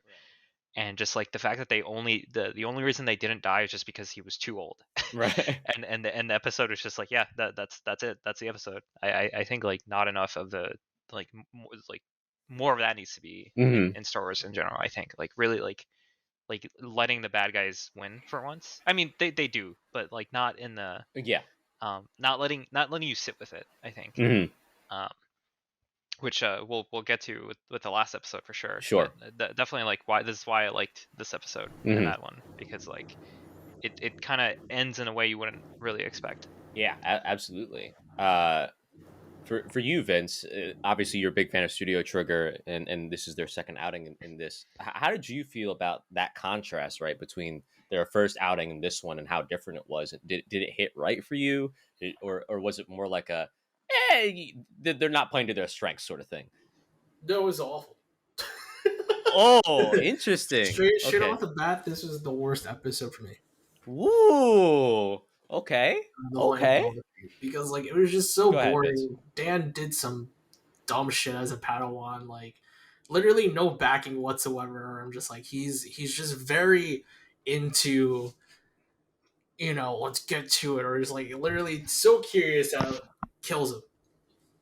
Pretty much, like you're too curious that it kills you, where it's just like you don't know your place, and that's the whole point about the Jedi, you know, the Master Jedi and Padawan system is like know your place and learn from the Force, right? And like that was the biggest issue for like Dan, where we're just like, bro, what are you doing investigating this old ass, crinkly old man that you know is Sith, right? That's probably like 10 power levels above you because he's old and crinkly, and you know the stories about the Sith. Like, what are you doing? Like, wait for your Jedi Master. And then the Jedi Master does some dumb shit and leaves his Padawan. And I'm just like, what are you doing? You are abandoning your Padawan. Like, splitting up is the worst decision you can make right now. It's like the horror movie thing where you're like, I'm gonna go check this out. And you're like, should you do that? Should you, like, would it would actually, like, just put him out of character, where it's like, would a Jedi Master really do that to her Padawan if you can sense Bye. this Force that's Yeet so your strong? Padawan. You know? Yeah, yeet. You know what I mean? And he's like, do not engage. I guess I'm just gotta fight this old crinkly man on this rock. Like, bro. Like, it. I think it tracks, to be honest. Like I feel like there's always been like the Jedi have a history of being like really like Overconfident. what's dumb. yeah, they have a history of being like not overzealous. I mean, they are overzealous, but like they go like in over their heads. Yeah. Like definitely the Padawan is gonna do some stupid shit, and definitely like I think they established that like the Sith was like generations older than even the master is. Right. So it's like I'm not surprised that even he underestimated him, but I definitely like I see what you're saying. Like there is that element of like just sheer stupidity of like the Yes, decision making in this absolutely. episode. Yeah. But I think like that sort of just happens in this kind of It's a like- Star Wars like- thing for sure. It's Yeah. definitely a Star Wars thing, where it's like I've heard like extra like character lore too from like the extended universes from other YouTube channels, where it's just like a lot of Jedi Masters have done a lot of dumb shit in the past. They even Yep. explained that in Clone Wars and Rebels, where it's just like, why would you command a whole clone trooper into their own demise, into a bottleneck situation, right? Or it's like, why not just evacuate the people rather than, you know, sieging the whole planet? It's the whole thing where it's just like, it's nice to see like the incompetence of the Jedi, but the thing is, I felt like it was super out of place here because again, we're not related to anything towards the Clone Wars or within the Galactic Empire era, right? We're just kind of, I didn't really like understand where we are in this era, but it was it was really just into it where I'm just like, man, what are they thinking? And I was just like, the fight scenes, I was like, man, this is such a bland fight scene after watching so many good ones. I felt like this episode was misplaced. I feel like this should have been like in the beginning of the list rather than like at the end. And then that's how I also feel about like the other last two episodes. That's interesting. I totally respect it for sure. But Abby, you made a comment earlier. Are you with Vince on this one? This one didn't do it for you? No, I'm more probably with you and Diego. I liked it. It's definitely in my middle of the pack. I think it's interesting also the idea of like, because it's said that it's supposed to be after the extinction of the Sith, right? Right. And Darth Bane. Right. So I'm like, it's kind of fascinating where it's like, we've always talked about like The Last Jedi, where it was like Rey as a sequel. What is it like to be that? What's it like to be the last Sith? And so you just wither away. And that, I think that is almost more fascinating. And I wish they focused more on that instead of this kind of funky relationship. I don't know, like Jedi Padawan relationship. And Dan, like he was, it made me laugh. And if it breaks you out of the world, I'm always in service that it's not in service of the story, right? When you're doing creative decisions. But yeah, like you said, was it James Hong? Like excellent vocal performance for this. This was, I would say, out of the entire, this had the strongest vocal performance for me. Yes. Like, his voice was, it gave me goosebumps at one point. Yes. So I would say, yeah, he definitely had the strongest performance out of the entire like anthology. Yeah, I'm so glad you pointed that out too, because I think one, David Harbour did a great job as well, because we're so used to like him going crazy on like Stranger Things and yelling at people, but like this was like a very calm, collected, just like what Diego said, Qui-Gon-esque performance from him, and I think he nailed it. And one thing too, I like that you pointed out too, Abby, like there's a lot of like stuff here that's like mysterious about the Sith, right? Like because we actually don't know. and there's some certain things that he says you're also like, whoa. Like at one point they said, oh, so you're a Sith, and he says like the Sith died a long time ago because they kept on fighting each other or something like that, right? And it's like, oh, so like did he break away from the Sith because he saw their weakness? Does he not Yeah. know about Darth Bane? And there's also the aspect too, kind of what Diego said, where like he literally just like disintegrated. It's like, what did he do? Like, how did he end up living this long? Did he do some sort of Sith alchemy? And then at the end too, he destroys his ship. It was just like, what was so important that literally as he's dying, he's like, I got to destroy the ship. They can't see that shit. You know, like lots of really, really interesting questions kind of there. And so that's part of the mystery of it too. I liked his weapons too, how they're like almost like dual like size in a way instead of traditional lightsabers. And I thought the choreography, I actually disagree with Vince. I thought it was nice that it was nice and slow compared to some of the other previous episodes, just to have that contrast, but also emphasize, because it's a lot like the original trilogy. If you go back and watch the original trilogy, like choreography, it's not super flashy. It's kind of like Oh, super. No, you can look, yeah, if you look at A New Hope and you yeah, look at Alec Guinness and the way that they do the lightsaber fights, yeah, it's literally what they're doing. And because you stage combat, they're doing the very basic positions of parrying, like right, literally going back and forth and up. Like they're going 2-3-4, right, 2-3-4. And if anyone has any fencing or any like stage combat, they're like, oh my gosh. And then you go to like Revenge of the Sith right, and you go to Mustafar, yeah, you're like, that's months of training oh yeah. of fight choreography. So I Hmm. agree with that for this episode, definitely. Yeah, yeah, and even seeing the part where he used the force lightning that wasn't traditionally blue, like it changed colors, and the visual of just like looking at him as he's doing, I was like, this is a great shot. Whoever decided to do that, that was great. Uh, Yep. so I'm so it was cool to see that we all had kind of different opinions on this. But the show must go on. So we go to episode 8, Lapan Ocho. I am my initial thought on this, I just remember as we're watching it, and we see Ocho come up. All I remember is, or no, Lop, excuse me. All I remember is they gonna be like, "Rabbit girl, wait a second." Um, and so I thought that was pretty funny. But the studio behind this is Geno Studio. They've done Pet, Golden Kenny. The director is Yuki Igarashi, who's done Mob Psycho 100 before. And the writer is Sayawaka. I have no idea who that is. I couldn't find anything on them. Vince, maybe you know a little bit better. No, because the interesting thing about this whole thing about Lop and Ocho is that they're brand new. This is Really? their first. Yeah. Oh, This is okay. their debut. Wow. That's impressive. Yeah. Yeah, right? Right. So Vince, you made a little noise when I said episode 8, so I'm gonna let you lead this one, man. What'd you think about episode 8? How'd you feel about this? This is another plot dense one, so give us the rundown, man. Fantastic, dude. When they tweeted out that this was their debut episode, that like, hey, we're a new studio, this is what we've done, here are some of our cuts, here are some of rougher cuts, here's our Doga, our Genga, which is like their roughs and their cleanups. And I'm like, this is fantastic. I was like, for a beginning studio to dish out this kind of quality of like animation in such a short period of time, and then like making it composite like so beautifully, like every frame is legit like a wallpaper.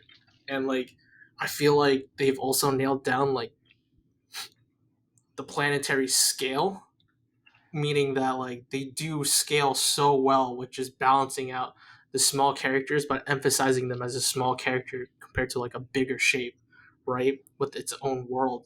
I thought like the plot too between the family dynamic between, you know, a sister and a sister, like you don't get that a lot in animation ever, right? It's usually just like you're so stereotypical, just like, oh, you're better, like dad chose you, like no, like there was a good relationship there that we couldn't iron out, which is like one of the weaknesses, which I wish they delved a little bit more on, right? It was one of those things where it's like I wish there was like, again, maybe like a minute or two more, like not even 5 minutes, because I think it ended on fantastically, but like a minute or two of just developing the two sisters, Lop and Ocho, between their quarreling with dad, because it makes no sense, right?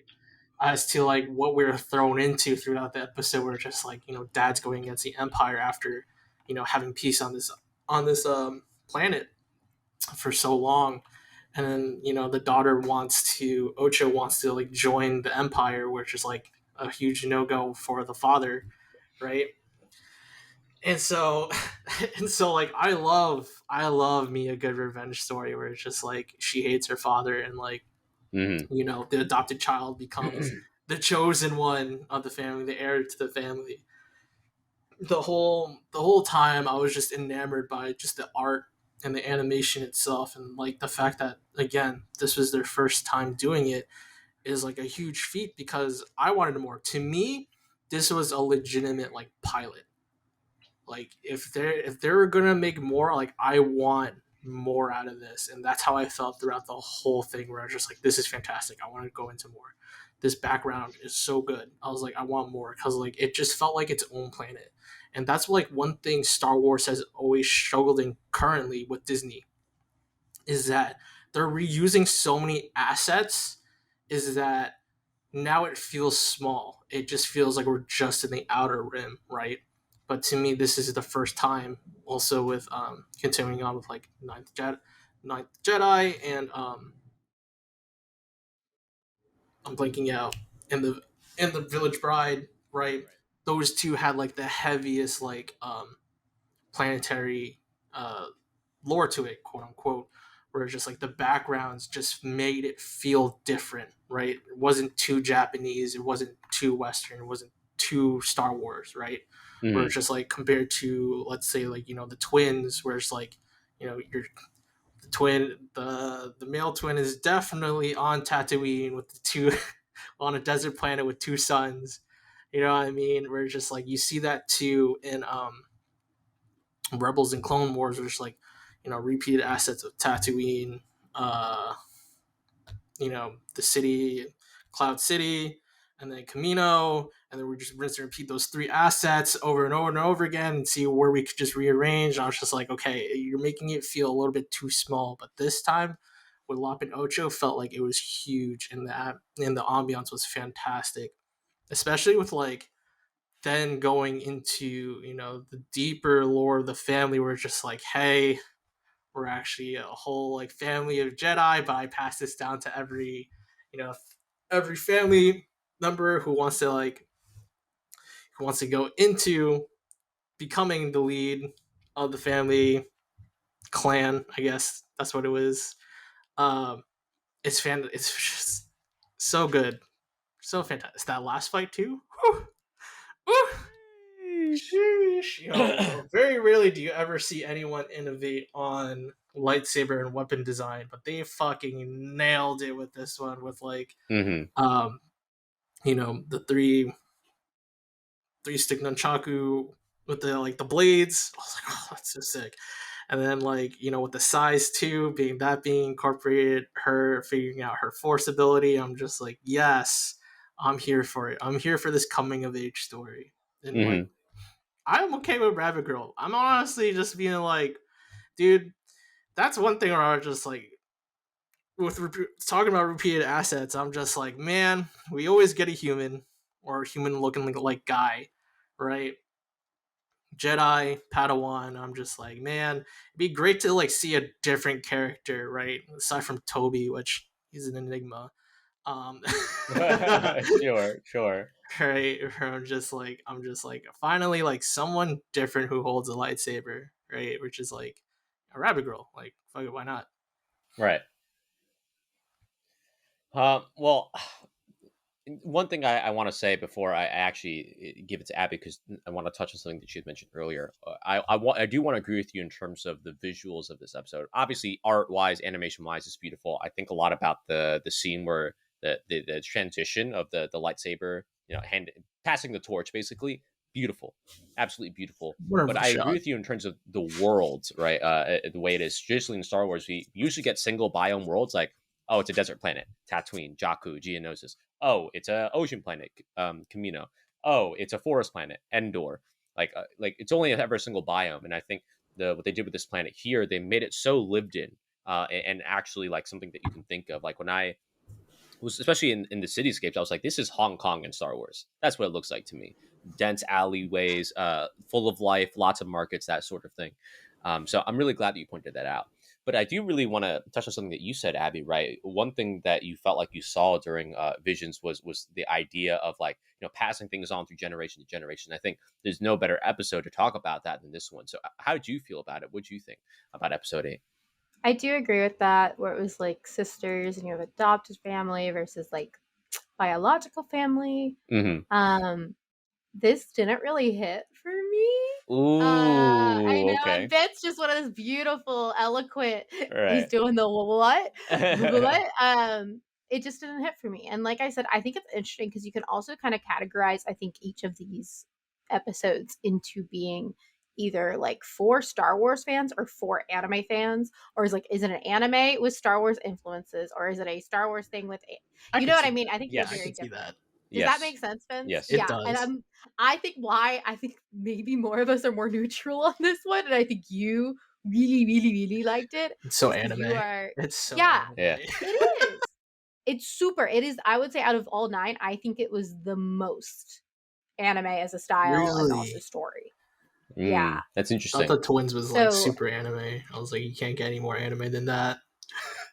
That's not untrue, but yeah. Not untrue. This one but was like Rabbit Girl. You know what I mean?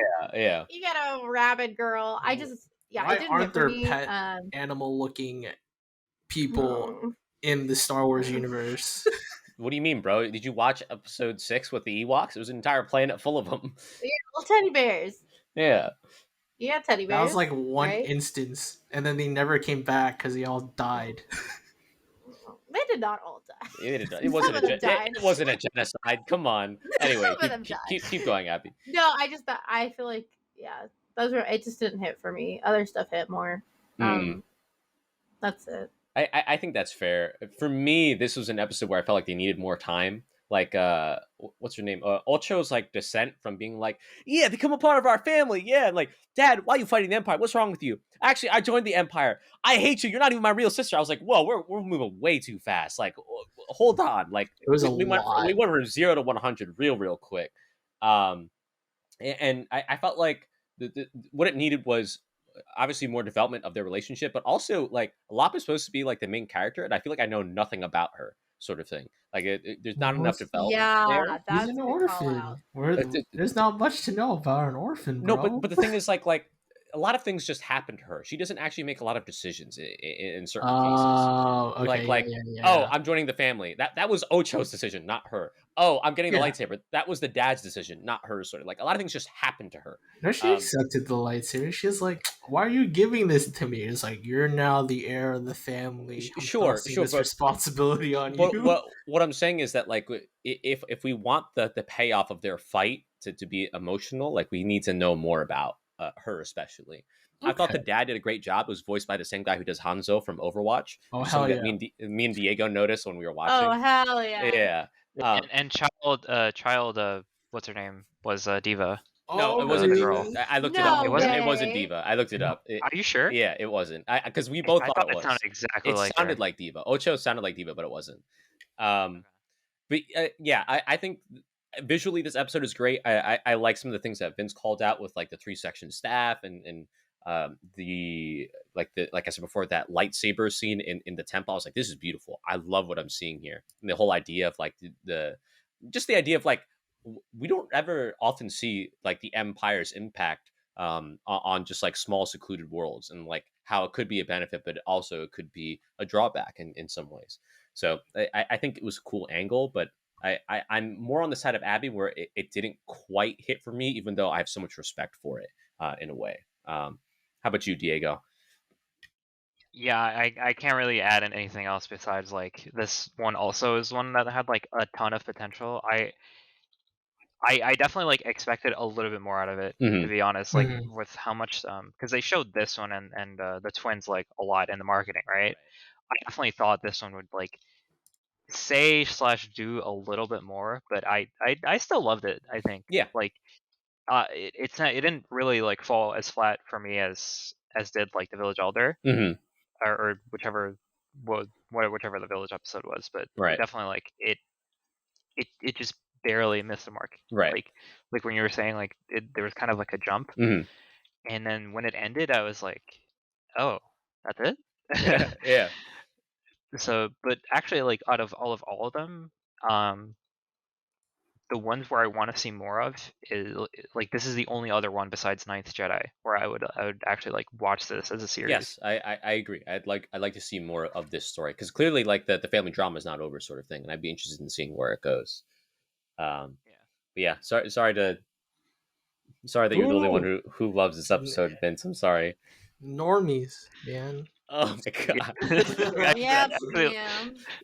like what exactly what Abby said. Like it's definitely like a who's a normie, who's just a anime fan. Listen, Who's Yep. like the 100% a weeb. oh yeah, see, Yeah. it's like what we said in the beginning of this review, Vince. You're the weeb on this episode. I know, I loved it. All right, let's finish this off. 9 Akakiri. We got the studio here as Science Saru, who did Toby episode, the Astro Boy one. Its director is Yoon Young Choi, also known for Castronson, Space Dandy, Ping Pong, the animation. Writer is Yuichiro Kido, same writer as episode 6, which was the Toby episode. So double writing duties here.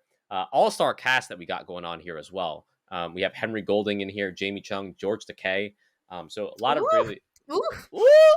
a lot of really good talent in this episode. But I'm going to start off with Diego because I remember after this, you had a pretty strong reaction to this episode. So, how do you feel about it now? Has it changed at all? After deliberating on it a little bit, I think like this actually might be my second favorite. Really? Please. Yeah. Yeah. Because Elaborate. I remember both of us kind of had like different reactions throughout the episode, and I think just that like the string holding the entire episode together for me was like the guy's like what you would think was a flashback was actually him seeing the future. Right. Like I had a similar thing with the twins episode where I'm like, yeah, I love when they play into this like like a oracle aspect of like the Force, and just I don't know, like the ending hit me so hard that like I kind of forgot most of the middle. Sure. which is weird, but, Right. but like the episode was like so just the way it made me feel was so powerful. I think like here's this guy dealing with this like trauma. This is actually like where I think it like Elder the village episode missed for me, or not Elder, the village, the one with the the village episode hit. Like we're like that one. I think one of its strengths was like the Jedi, like the trauma she was fighting with, and then like her overcoming it at the end, and it kind of just like fell flat for me. Like that episode did that perfectly. The Akakiri episode, right? So just like the thing at the end where it's just like in like the last flashback we see, right? Like was when I put it together. I'm like, oh my god, that's the girl. Right. He's gonna kill her, and then like the whole sort of dream sequence of him like turning to the dark side and like the Sith like winning at the end was like, I thought it was incredible. Okay, I respect it. And yeah, keep going. Yeah, and the visuals for that episode, I think as well, like, it looked really, I don't know how to say it besides like funny, like shapes were like changing of like the figures in the episode were like being altered, and it's just like that was kind of like the vibe of the whole episode for me. It's just like the entire thing felt like surreal. No, that's like true. Which is like what matched like the mood of that guy. I think like he was definitely like losing his fucking marbles. Right. And like that episode seemed to deteriorate as it went on. Sure. So. Okay. All right. I like I said before, I respect it. I disagree, but I'll talk about it a little bit later. Abby, for you, as the last episode of this Vision season, even if they're going to do more, as basically the finale, did it hit for you? No. Was this the conclusion? No? No. And something I wonder about, and and I think about it was a producer or someone, whoever was in charge of this, you're putting together after you get these deliverables right from these studios you outsource to, you're putting it in order. Right, so someone's had to specifically put these in 1, 2, 3, 4, 5, 6, 7, 8, 9. You know what I mean? The order of which they were uploaded, even though they're separate completely. I don't know whose idea it was to do this one last. I just don't think. Right? Vince, like I came out of Lop and Ocho, and I was just like, I don't know. Whatever this next episode is, I can't match. You can't match this. Uh-huh. Yeah, it just was not for me. That's like not well done if you're talking about like taking care of your audience, Right. in that the ending, spoiler alert, really sad, horrible ending. Yeah. And so, or most tragic, I would say, out of the entire, all the episodes. And so Yes. the placement of that, I would have put the episode earlier. Yes. So you give them, you build up again, you know what I mean? Maybe I would have ended with like last, Ninth Jedi, probably, because it lifts on a cliffhanger, it makes you excited. So the placement of that already kind of bothered me, because it was like such a downer, and then it ended the whole thing that I was like, huh? So that was not well done, honestly. I didn't appreciate that, and I think there's something to be said. I don't know. I think we also, as like a collective with storytelling, we've had such a resurgence of like the positive narrative with Ted Lasso and The Good Place and these shows that just want to talk about, hope. Yeah. And this, and for me also, Star Wars is about hope. Yes. And this just made me sad. And it really felt more like, to use a, excuse my language, torture porn. Cough, cough, Last of Us 2. And I think can be gratuitous at times and Sure. not at all needed. And then I also linked, the viewers could not hear, or the listeners could not hear, but Right. the disposable women trope, which this does technically fall into, which is when like the female character is murdered for the male character's like character progression. And it was like, it just didn't feel one.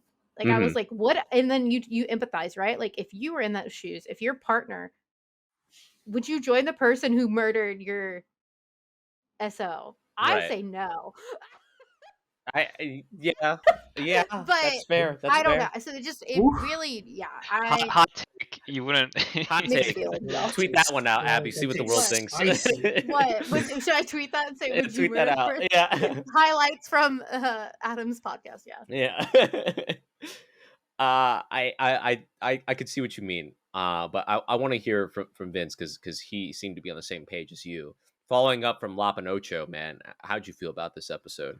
It's a little conflicting, because I agree with Diego, with like the beauty of it and like the whole story where it was like so solid and so surreal, and that's like the beauty of Science Saru that you never got to see with its last one with Toby, right?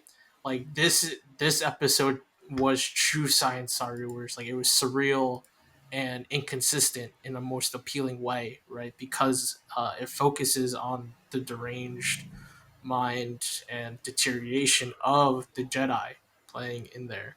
So it was really interesting to see, and like really exciting to see the progression of it. I just wish it went more towards the mental deterioration in like a more active way, where it felt like a little bit more passive with like, he gets like strong of visions, right? And then the sense of danger wasn't there, right? Up until the end, which I felt like felt really flat. Where it was just like, oh, okay, like that makes sense at the ending of like where they're gonna go. But the thing is, like this whole montage of getting there just felt like there wasn't much at stake. You know what I mean? Right, where you got, which is also a really interesting dynamic that I found in the characters, where it's like you got this very cautious Jedi, like very paranoid. Like you don't see that a lot with a Jedi who's paranoid, right? And then everyone around him is just like, "Yo, relax." You know what I mean? Bro. Yo, chill, bro, chill. Like relax, like we know what we're doing. But did you not feel that like in Revenge of the Sith with Anakin, where he's like, "They're out to get me"? Like I feel like that was, they obviously were trying to allude to that with like Yeah. also a love interest. Yes. Like I kept seeing those parallels, but like you're like, okay, dude, chill out. Like it's not that big of a deal. Then it's like, it is actually a big deal. Yeah. It's unique. Keep going, Vince.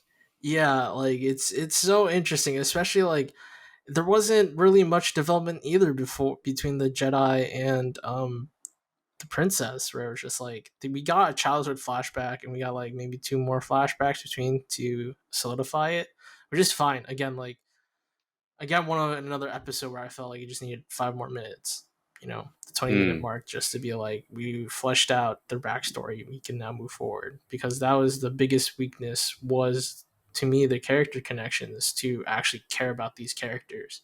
But the whole story overall that they're trying to say, to me, again, like I agree with Diego, where it's just like it was pretty beautifully done, you know. But with Abby, uh, definitely would not put that last. It was pretty Yeah. much one of those things where I was just like, it felt, it put a distaste in my mouth because because it was so dark. Yeah. I didn't really feel like that beauty of it because it's so, like, I guess style wise grunge Yeah. almost, right? Yeah. Or it's just like we came out of Lop and Ocho being like, this shit's like candy, visually and like animated to like it's all nothing but candy. And Hmm. we get to like this one where it's just like it's dark, it's grimy, it's it's like, I wouldn't say so much as torture porn, but like it definitely like puts It some hurt. feelings. Yeah. Oh, it Yeah. hurt. It From hurt. distasteful feelings, and me where I was just like, damn, I'm gonna go back to Lapinocho and rewatch it. Yo, he needed a palate cleanser after episode 9. Yeah. Uh, Look, I think I fall somewhere in the middle, but probably more leaning towards Abby. Like, I appreciate a lot what this episode tried to do. But I'll be honest, my favorite part of this episode was Senchu and Kamachi. They were just like Timon and Pumbaa to me. I thought they were hilarious. Yeah. I laughed a good amount with them. But yeah, it didn't do too much for me. I remember I was watching with Diego, and I was just like, it was kind of whatever. I think I'll say this: I applaud them for having the audacity to have an ending like that, where like, yeah, like the bad guy won, and she's dead. Like they didn't win. Like the hero did not win. Like I think it's great that they had an episode that did that. Um, and I think it shows the power, like the seduction of the dark side, which is something that we always talk about, is so prevalent in Star Wars media, right? The allure of power, right? Absolute power corrupts absolutely, sort of thing. That's really good. Everything else, eh, it was fine. Wait, how'd you guys feel about like her getting revived through the power of the dark Well, force? so that's what I was saying. Like, I thought that was Mm. cool, and it was definitely something where I was like, okay, like I definitely want to know more if that was like an illusion or something like that. That's what I was wondering Right, too. What I was gonna say was like I feel like it could have been either thing where it's this like the Sith fooled him into thinking that he killed her, or if he actually killed her and right, then actually revived her. yeah, And I think like I think there's an argument to be made with that, like as far as like what a preferable result would be. I think she would probably be better off dead, right? Like imagine you're in that situation and it's like you're alive again, and then you like put together what happened. I think like that just kind of made it more dark. yeah, Yeah.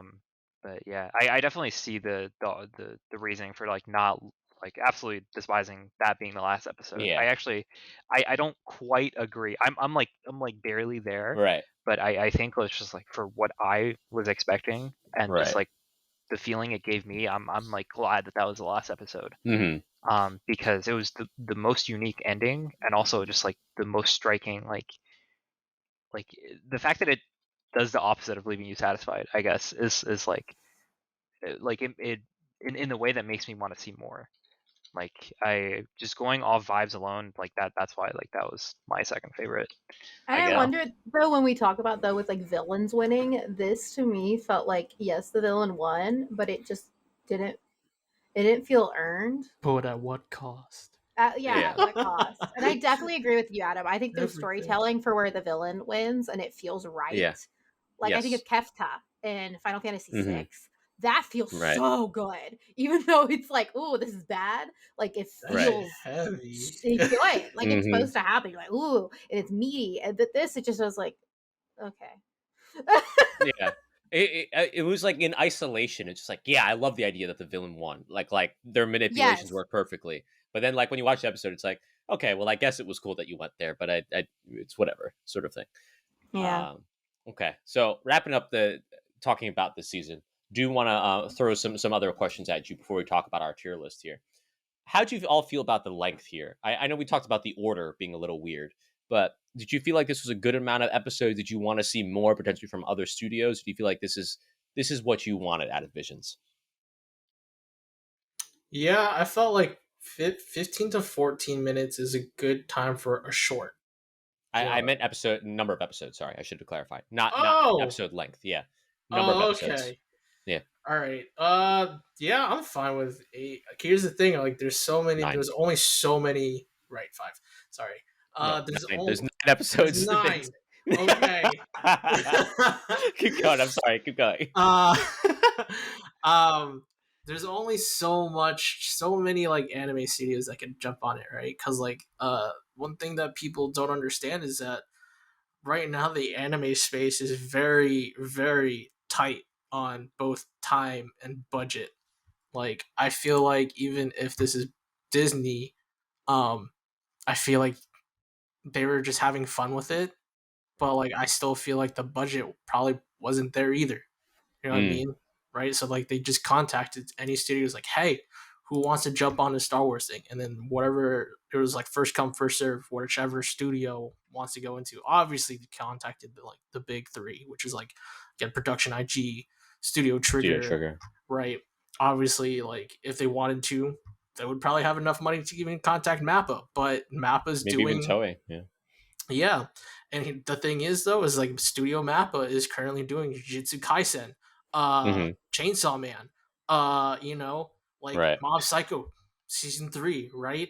Like the schedules are so tight and there's so many people who can work on it. And it doesn't help too that like there's only so few animators, right? Because like it's pretty much dying in Japan because it just pays so little, right? And it's so hard to like actually get into contact. It's interesting to see even one studio who's willing to just jump off, like Studio Gino, where it's just like, hey, we're a brand new studio, fucking pick us, Right. It's great to see that they're doing that, but at the same time I feel like there's only so much you can do, and I'm pretty satisfied with like what they've put out. Okay. How'd you feel, Abby? What do you think? I'm definitely satisfied. I'm good. I'm done. I got what I needed. You got what you needed and you're out. Okay. I'm outed. Yeah. What about you, Diego? For me, I like this. It like really felt like a trial run, right? Like Yeah. Disney being like, okay, here's this thing, let's put it together and see what happens. Yeah. I honestly don't know how I feel. Like I definitely enjoyed it, and I guess I'm satisfied. There's like things that I want to see more of, but I don't know if I want to see like a whole like second anthology or like continuations of what we saw. Right. I'm like split evenly on that. Like I wouldn't be surprised if they go in the like. I guess like ideally they do both, right? Like they're like, all right, let's see which one were the favorites of this anthology, and like do like maybe like a mini series, and then also do a second anthology. I think that's like best case scenario. Okay. But obviously it's like budget and stuff being limited. Like don't think that's gonna happen. But I think like for me, like I definitely like I want to see where this kind of thing can go. Yeah. And like what, because there's like very like clearly potential, right? Yes. Like even with the weaker episodes, like I don't think I'm ever watching Toby 1 again, but like there was something there, right? Yeah. And I think like it's cool that there's this this form of media that like people get to show off. Like like I'm not super into like short stories or like shorter movies or anything like that, but like this has me interested, right? Like it did its job. Right. It did its job. Right. And that I'm glad you said that, because that deserves to be commended. Absolutely. And I'm pretty much right there with you in terms of feeling like there was something for every episode. Can I put my tinfoil hat on? Okay, please do, Vince. I feel like this whole anthology was a test run to be like, how do Disney fans feel about anime? Because there's Disney fans or Star Wars Interesting. fans? No, because this is on Disney Plus, right? But they have their whole cartoon set. They have their own, they have What If. They have, Star Wars Rebels, Clone Wars. Right. All whatever. the legacy cartoons. Yeah. Vince, yeah, what's right. the anime game they're making with the villains? That Japanese. Do you know what I'm talking about? Kingdom Hearts? No, not Kingdom. It's like Square Enix was yeah. No. There's a mobile villain Disney Japanese game that they're gonna make into an anime on Disney Plus. I've never heard of that. I'll find the link for you. Yeah, that sounds so interesting. He's gonna do some investigating.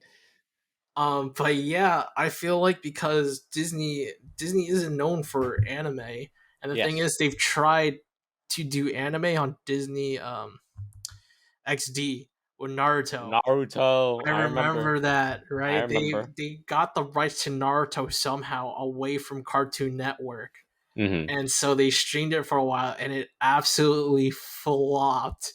They Right. like after like 10 episodes they're like, "All right, we're cutting this and we're never going to stream anime ever again." Mm-hmm. Right? But like it did well for Cartoon Network and 4Kids. So so like for them to attempt this collaboration again with like pretty big studios like Science Saru and Trigger, like I don't know, I feel like people are like, "Hey, let's do some tests. How does our Disney fans who've watched our Disney movies with our American Western style feel about our anime, about the anime style that like we've tried to invest to before and obviously flopped." What you're saying? I'm sorry if I missed the last part. You're saying Visions flopped, or you talking about No, like Naruto just still? just Naruto in general. Okay. I think that's an interesting theory. As we all know, the mouse loves to make money. That's what they care about the most. So it wouldn't surprise me at all if they're trying to figure out what other markets they can go into, namely something like anime. So it wouldn't surprise me at all if that's something. Certainly, this is an experiment, and certainly they're watching to see the results of that experiment. I think that's like undoubt. Like there is no doubt without for that. So I'm right there with you. Open question to all of you. So me and Diego, we switched often between sub and dub depending on how we were feeling. How did you watch the show, Abby and Vince? I did all English except the twins. I wanted to switch off of, and then Right. the duel I did Japanese. Everything else was English. Okay. Vince, you're. I don't hear you. I was kind of like experimental with mine, Mm-hmm. for the most part, where I was just like the settings that were more Japanese. I was just like, all right, let's see this subbed, Right. right? And the ones that obviously weren't Japanese, I was just like, okay, let's hear this dubbed, Mm-hmm. right? I like subbed more because I don't know, the emotional delivery. There's something about how the Japanese voice actors and voice actresses are coached that makes it like more energetic. I guess also too it comes with the language. It's like more energetic. Their direction with line delivery is like bar none to like any other dubbed I've heard, because like English just tends to fall flat for some odd reason, and I can never figure out the science as to why English falls flat compared to like other languages. Because like it could just be too like I don't know why they use celebrities again, tinfoil hat. They're just trying to like shove celebrities down our throats for voice acting when like some celebrities just cannot voice act whatsoever. Tom Holland. Oh, that's mean. But yeah, that's just me, and a little bit of Chris Pratt, but he's learning. I think like I think the linguistic aspect of it makes sense because like Japanese is like it uses a lot of tones, right, to just in the language, and Yes. it sounds more like Yes. up and down than English does. Right. Like I think English, like untrained voice actors in English like will stick to one like volume, if that makes sense. Right. When Uh-huh. it's like when they're like angry, right? They like stay at the same level, whereas like maybe in a Japanese sub, like it goes like it varies. Like the emotion is more natural, if that makes sense. Hmm. Yeah, I could agree on that. Right. Right. And the last thing before we get to our tier list, I just wanted to ask this general question because we talked about it a little bit earlier. Obviously, a lot of lightsabers show up in this season of Visions. Do you feel like there's too much lightsabers? Would you want to see other parts of the Star Wars universe? Or was it like, listen, man, lightsabers are cool? For me, it would have to depend on the power level, right? So like the twins were like the perfect extreme, Okay. right? Whereas like if I was comparing that to like someone's force level, right? Like Yes. right, we're now going towards like Superman versus Goku kind of stuff, right? Right. Death battle, where you at? Right. Yeah, yeah, right. So it's just like it's one of those things where it's just like okay, it reminds me of like Star Wars Force Unleash, and then compared to Fallen Order, right? With like Hmm. those two different types of like force wielders, where it's just like literally, what's his face, Death Star, Star Destroyer, whatever that edgy name is. Yeah, Star Lord or some shit. But like he could like literally bring down a whole like starship down to the planet, right? Which is like the sickest thing we've all seen. I wish there was like a huge remake for it because it deserves more justice. But compared to like people who are more like force entwined, I guess the more calm aspect with the Village Bride, right? Mhm. So like if they could do something like that, that'd be fantastic. But it's also just very difficult to do, right? Because then you have Right. self versus self, Mhm. right? And then they kind of did that with the last episode, which is interesting, right? Which Right. is like, you know, someone died, quote unquote died, or like it could be a genjutsu or some shit. Yeah. Right. Right. So it's just like, what can the Force do? And like the potential there is there, but there's Mhm. some cool lightsaber designs, especially the Ninth Jedi with whatever Yes. that Master's lightsaber was, with like a Yeah. little ring on it. And I was just Yeah. like, oh, a Mhm. light ring. I was like, can that kill someone? Probably. Right. Like that's sick. How about you, Abby? Too many lightsabers? Just enough? Not Never enough. There's never, Never enough? Never enough Never enough. lightsabers. Yeah, I just like swords. So Okay. And Listen, I get it. I get it, I Abby. like watching them go boom, and I like the sound it makes. Yeah, and new designs of it. I'm always down for new lightsabers, honestly, and new colors, which is so interesting because we know the story about like Yes. the purple lightsaber with Mhm. Samuel L. Jackson, Mace Windu. So I think it's cool. I think it's neat. I still actually think my newest favorite design does come from Disney because I think Kylo Ren's was so well done Mhm. from an art standpoint, Yes. right? People Yeah, were like mad, but I was just like, no, that's it was iconic. beautiful. Yeah. Yeah, it was iconic and beautiful. So I say explore with it, and I love innovating of it. It's just cool to see. Yeah. I totally hear what you're saying. Diego? Um, it's weird. I don't know how to feel actually, because like when I think of like non lightsaber heavy Star Wars stuff, like a lightsaber still manages to show up somewhere, right? Yeah. Like Rogue One at the very end, which is like it works, right? Yeah. And Mandalorian, like the bits with the like when a Jedi shows up, right? Yeah. So I'm not sure. I think like the little subversion of it in the Tatooine Rhapsody episode was like pretty nice. Mhm. Because it's like they like flash a lightsaber real quick, and you're like, "Oh God, what is this guy gonna do? He's a Jedi, and he doesn't do anything." Yeah.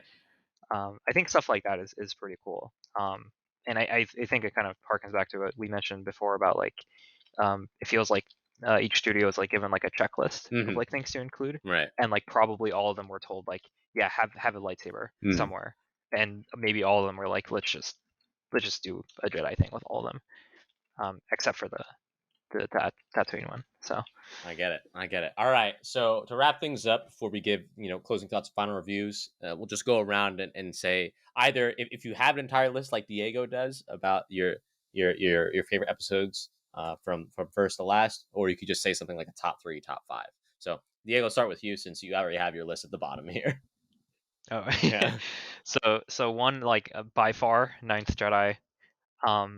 2 and 3 is pretty contested, but it just like how Akakiri made me feel. I'll put it at second. Right. Followed by Elder, The Duel, The Twins, Lop and Ocho, Village Bride, Tatooine Rhapsody, and Toby 1. Okay. I respect it. Abby, how about you? Rapid fire, top 3, Village Bride, 2, Ninth Jedi, 3, yeah, The Duel. Okay. Vince? The Duel, No Order, Ninth Jedi, and Lop and Ocho. No order.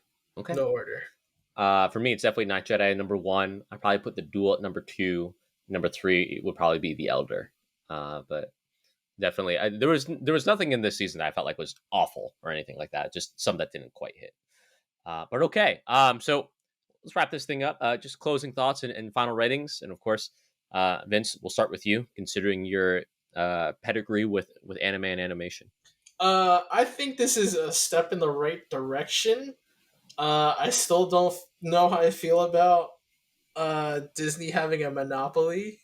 It's such a tight hold on such an IP, right? I'm just like, I hope they get like any original IPs or like at least uh a light novel adaptation too within their repertoire if they are going to grab some anime. Mm-hmm. I think this is a fantastic addition to the Star Wars universe in itself. Where like, Mm-hmm. I hope this introduces more people who are into Disney and Star Wars into the medium of anime, because a lot of people seem to diss anime and just cartoons in general, that like they won't take it seriously, right? Right. But there's such a plethora of genres within this anthology that everyone can enjoy, and I think that's one thing that whoever's the liaison figured out, the company liaison, that figured out that like, yeah, do whatever you want with Star Wars. Anything is possible within the Star Wars universe, which is fantastic, and the creative freedom it brings is really interesting. I hope to see another anthology, or at least a series coming off of it, that is anime, because Star Wars just has so much potential to be a fantastic anime, grounded Right. or obnoxious. It just is that kind of medium because it's stuck within the Japanese culture. So Mm-hmm. why not take that chance? Right. Overall, fantastic series. I'd probably give it like 8 out of 10. Okay. I Pretty respect good it. on my spot. Some spotty episodes, but you can't blame them. It's an anthology. You're It's not an going to love all of them. anthology. It's Yeah. short. You can only do so much with shorts. And like, as a person who has worked on several shorts, you can only spit out so much in such a small time frame. Yeah. So like, kudos to all the studios who have brought down that kind of quality and Mm-hmm. actually like done a fantastic job doing their research and what they were given with. You know. Mm-hmm. Absolutely. Diego, how about you? Final ratings and closing thoughts. I don't have anything nearly as insightful, um, but I thought it was great, Uh-huh. and I want to see more of it. You want to give it like a rating, like out of 10 or anything like that? Probably like an 8, like total like 8.5. Okay. Like I didn't like I said before, like I went in for zero expectations. Yeah. I didn't really know anything about the studios besides Studio Trigger, Mm-hmm. and I knew I would love their episode, and I did. Right. And yeah, besides that, like 8.5 total. Okay. I'm excited to see more if they do more. Absolutely. Abby? Hey, yeah, no, hey, I agree with Vince. I think that's a really interesting point of bringing more people into anime as Yeah. a genre, which I Mhm. really respect and I appreciate. I've been watching Cowboy Bebop for the first time with my roommate, who is not did not grow up Oh my watching. gosh. Yeah, did not grow up watching anime at all. And this is someone who basically said the genre was closed Yes. off to her, Right. right? Like it just wasn't something that was really accessible or something people like her watched, in all Mhm. honesty, right? And so that's an interesting point to make, or that she didn't feel she was allowed to watch. And so I think breaking down those barriers of like, this is fun, this is cool, this is neat, and it has your favorite IP, I think is really fascinating.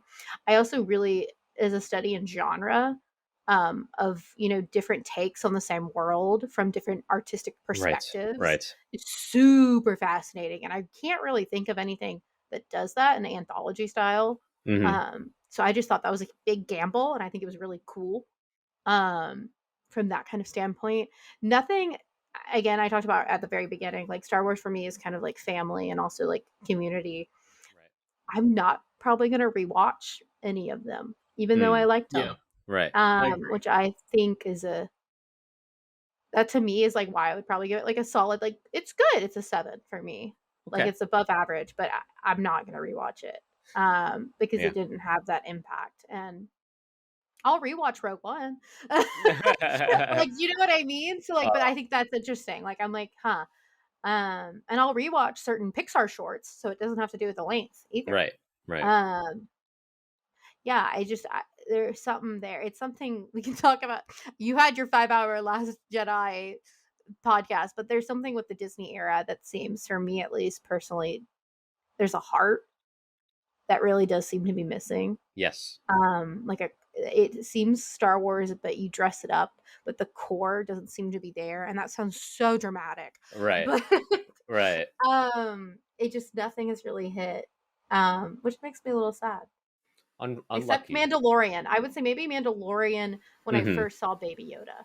That hit me like a ton of bricks. Right. I get you. And Yeah. not dramatic at all. I totally understand what you're saying. Yeah. Yeah.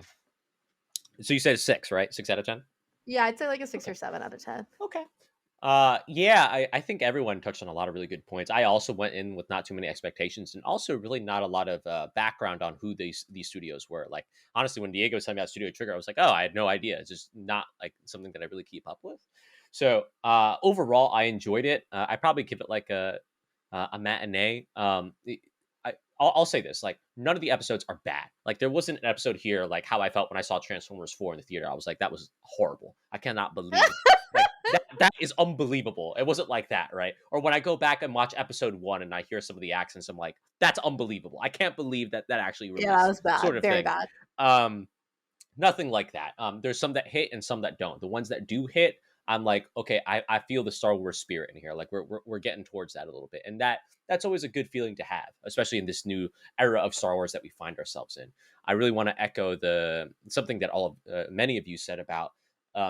Yeah, I'm sure Disney did it because they like money, sort of thing. But it's still really nice to see them, one, go out of their comfort zone and go into this anime thing with one of their most storied and historic IPs, right, in Star Wars, right, and giving these studios a chance to do something like that. I think that's so amazing.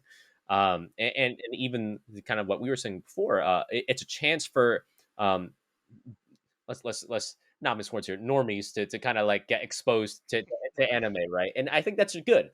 Being exposed to different forms of art and different experiences are the keys to growth, I think. And even though this is not exactly the most life-changing thing, if this converts some people into liking anime and exploring more, I think that's a win. I think that's something to be celebrated. Absolutely. So I do want to applaud the mouse for at least doing that. And giving these studios a chance, and I'm sure for the studios as well. Obviously, we have some veterans in here, but like Vince said too, for Geno Studio, I'm sure this is a dream come true for them that they're able to work on such a big IP as one of their first initial projects. That must feel so good, and especially as an artist, right? There are always those holy grail of things that you always want to work on. Something that Abby had mentioned before, and I'm sure for a lot of these studios, that was Star Wars for them. They probably never thought they would even get a chance to, but the fact that they do, and maybe if Disney really likes it, that they can do more. I think that's something to be celebrated for sure. So there you have it, folks. That's Star Wars Visions. But before we go, of course, as always, we'll go around. Shout outs you want to give, words you want to say to the people, how can they follow you? So, Vince, we'll start with you. Shout outs. How can they follow you? You can find me on VLabs on Twitter, or you can find me on Twitch as Vanitas Lee, and that's it. No job. No, advertising. It's time for my training arc, Adam. Okay. It's time to go in hiatus and do an animated short myself. Which sheesh. Dropping a bomb right now. Which training arc are you trying to be like? It's time to do an animated short, so I have to do everything. No. It was more like which training arc is your favorite, but never mind. It's fine. It's fine. Don't worry about it. Diego, shout out you want to give, words you want to say to people, how can they follow you? Well, shout out to you, Adam, for putting together this. Thanks, Diego. And inviting me. Yeah, I mean, I don't have any fans. Are you sure about that? I have some, but none that would. I don't know who else would listen to the podcast that I'd be able to shout out. But you can follow me. The Storm sold out on everything besides Twitch. It's Storm_sold out. Okay. And I'm also looking for a job. I do management, social media, or project management, or social media management, or just a team manager. I do a little bit of everything. It's true. You're a jack of all trades. Yeah. So please give me a job. I have loans. What a mood. What a mood indeed. I like we're ending on this. Yeah. Abby, any shout outs you want to give? Words you want to say to the people? How can they follow you? I'm ABBY_Sherlock, like Sherlock Holmes, on all social media platforms. And again, thank you to Adam for having us Aw. here today to talk about this. Well, now that you say that, I want to give a big shout out to everyone who's on this podcast. I really appreciate every single one of you. I know that there's a lot going on in everyone's lives, but appreciate the fact that you take the time out to talk about this whole Star Wars thing, this whole anime thing that we all know and love. Nothing better than talking about what you love with the people that you love. So I'm always very, very grateful for people who come onto the podcast. And of course, anyone else on the podcast as well. Excuse me, anyone who listened or watched this, if you're watching on YouTube, want to give a big shout out to you for doing that. You could be literally doing anything else in the world, but you're here with us. And of course, that always means the absolute world. If you want to follow me, you can follow me on Twitter at Adam_bomb. Follow the podcast on YouTube or Spotify, Google Podcasts, whatever your preferred platform is probably there. And stay tuned for the next episode because we're still going to be doing more. We're really trying to make sure that we're consistent and not vanishing for 6 months to 3 years like we've done in the past. I'm going to do my best so that doesn't happen. But nothing but love for all of you. But otherwise, take care of yourselves and peace.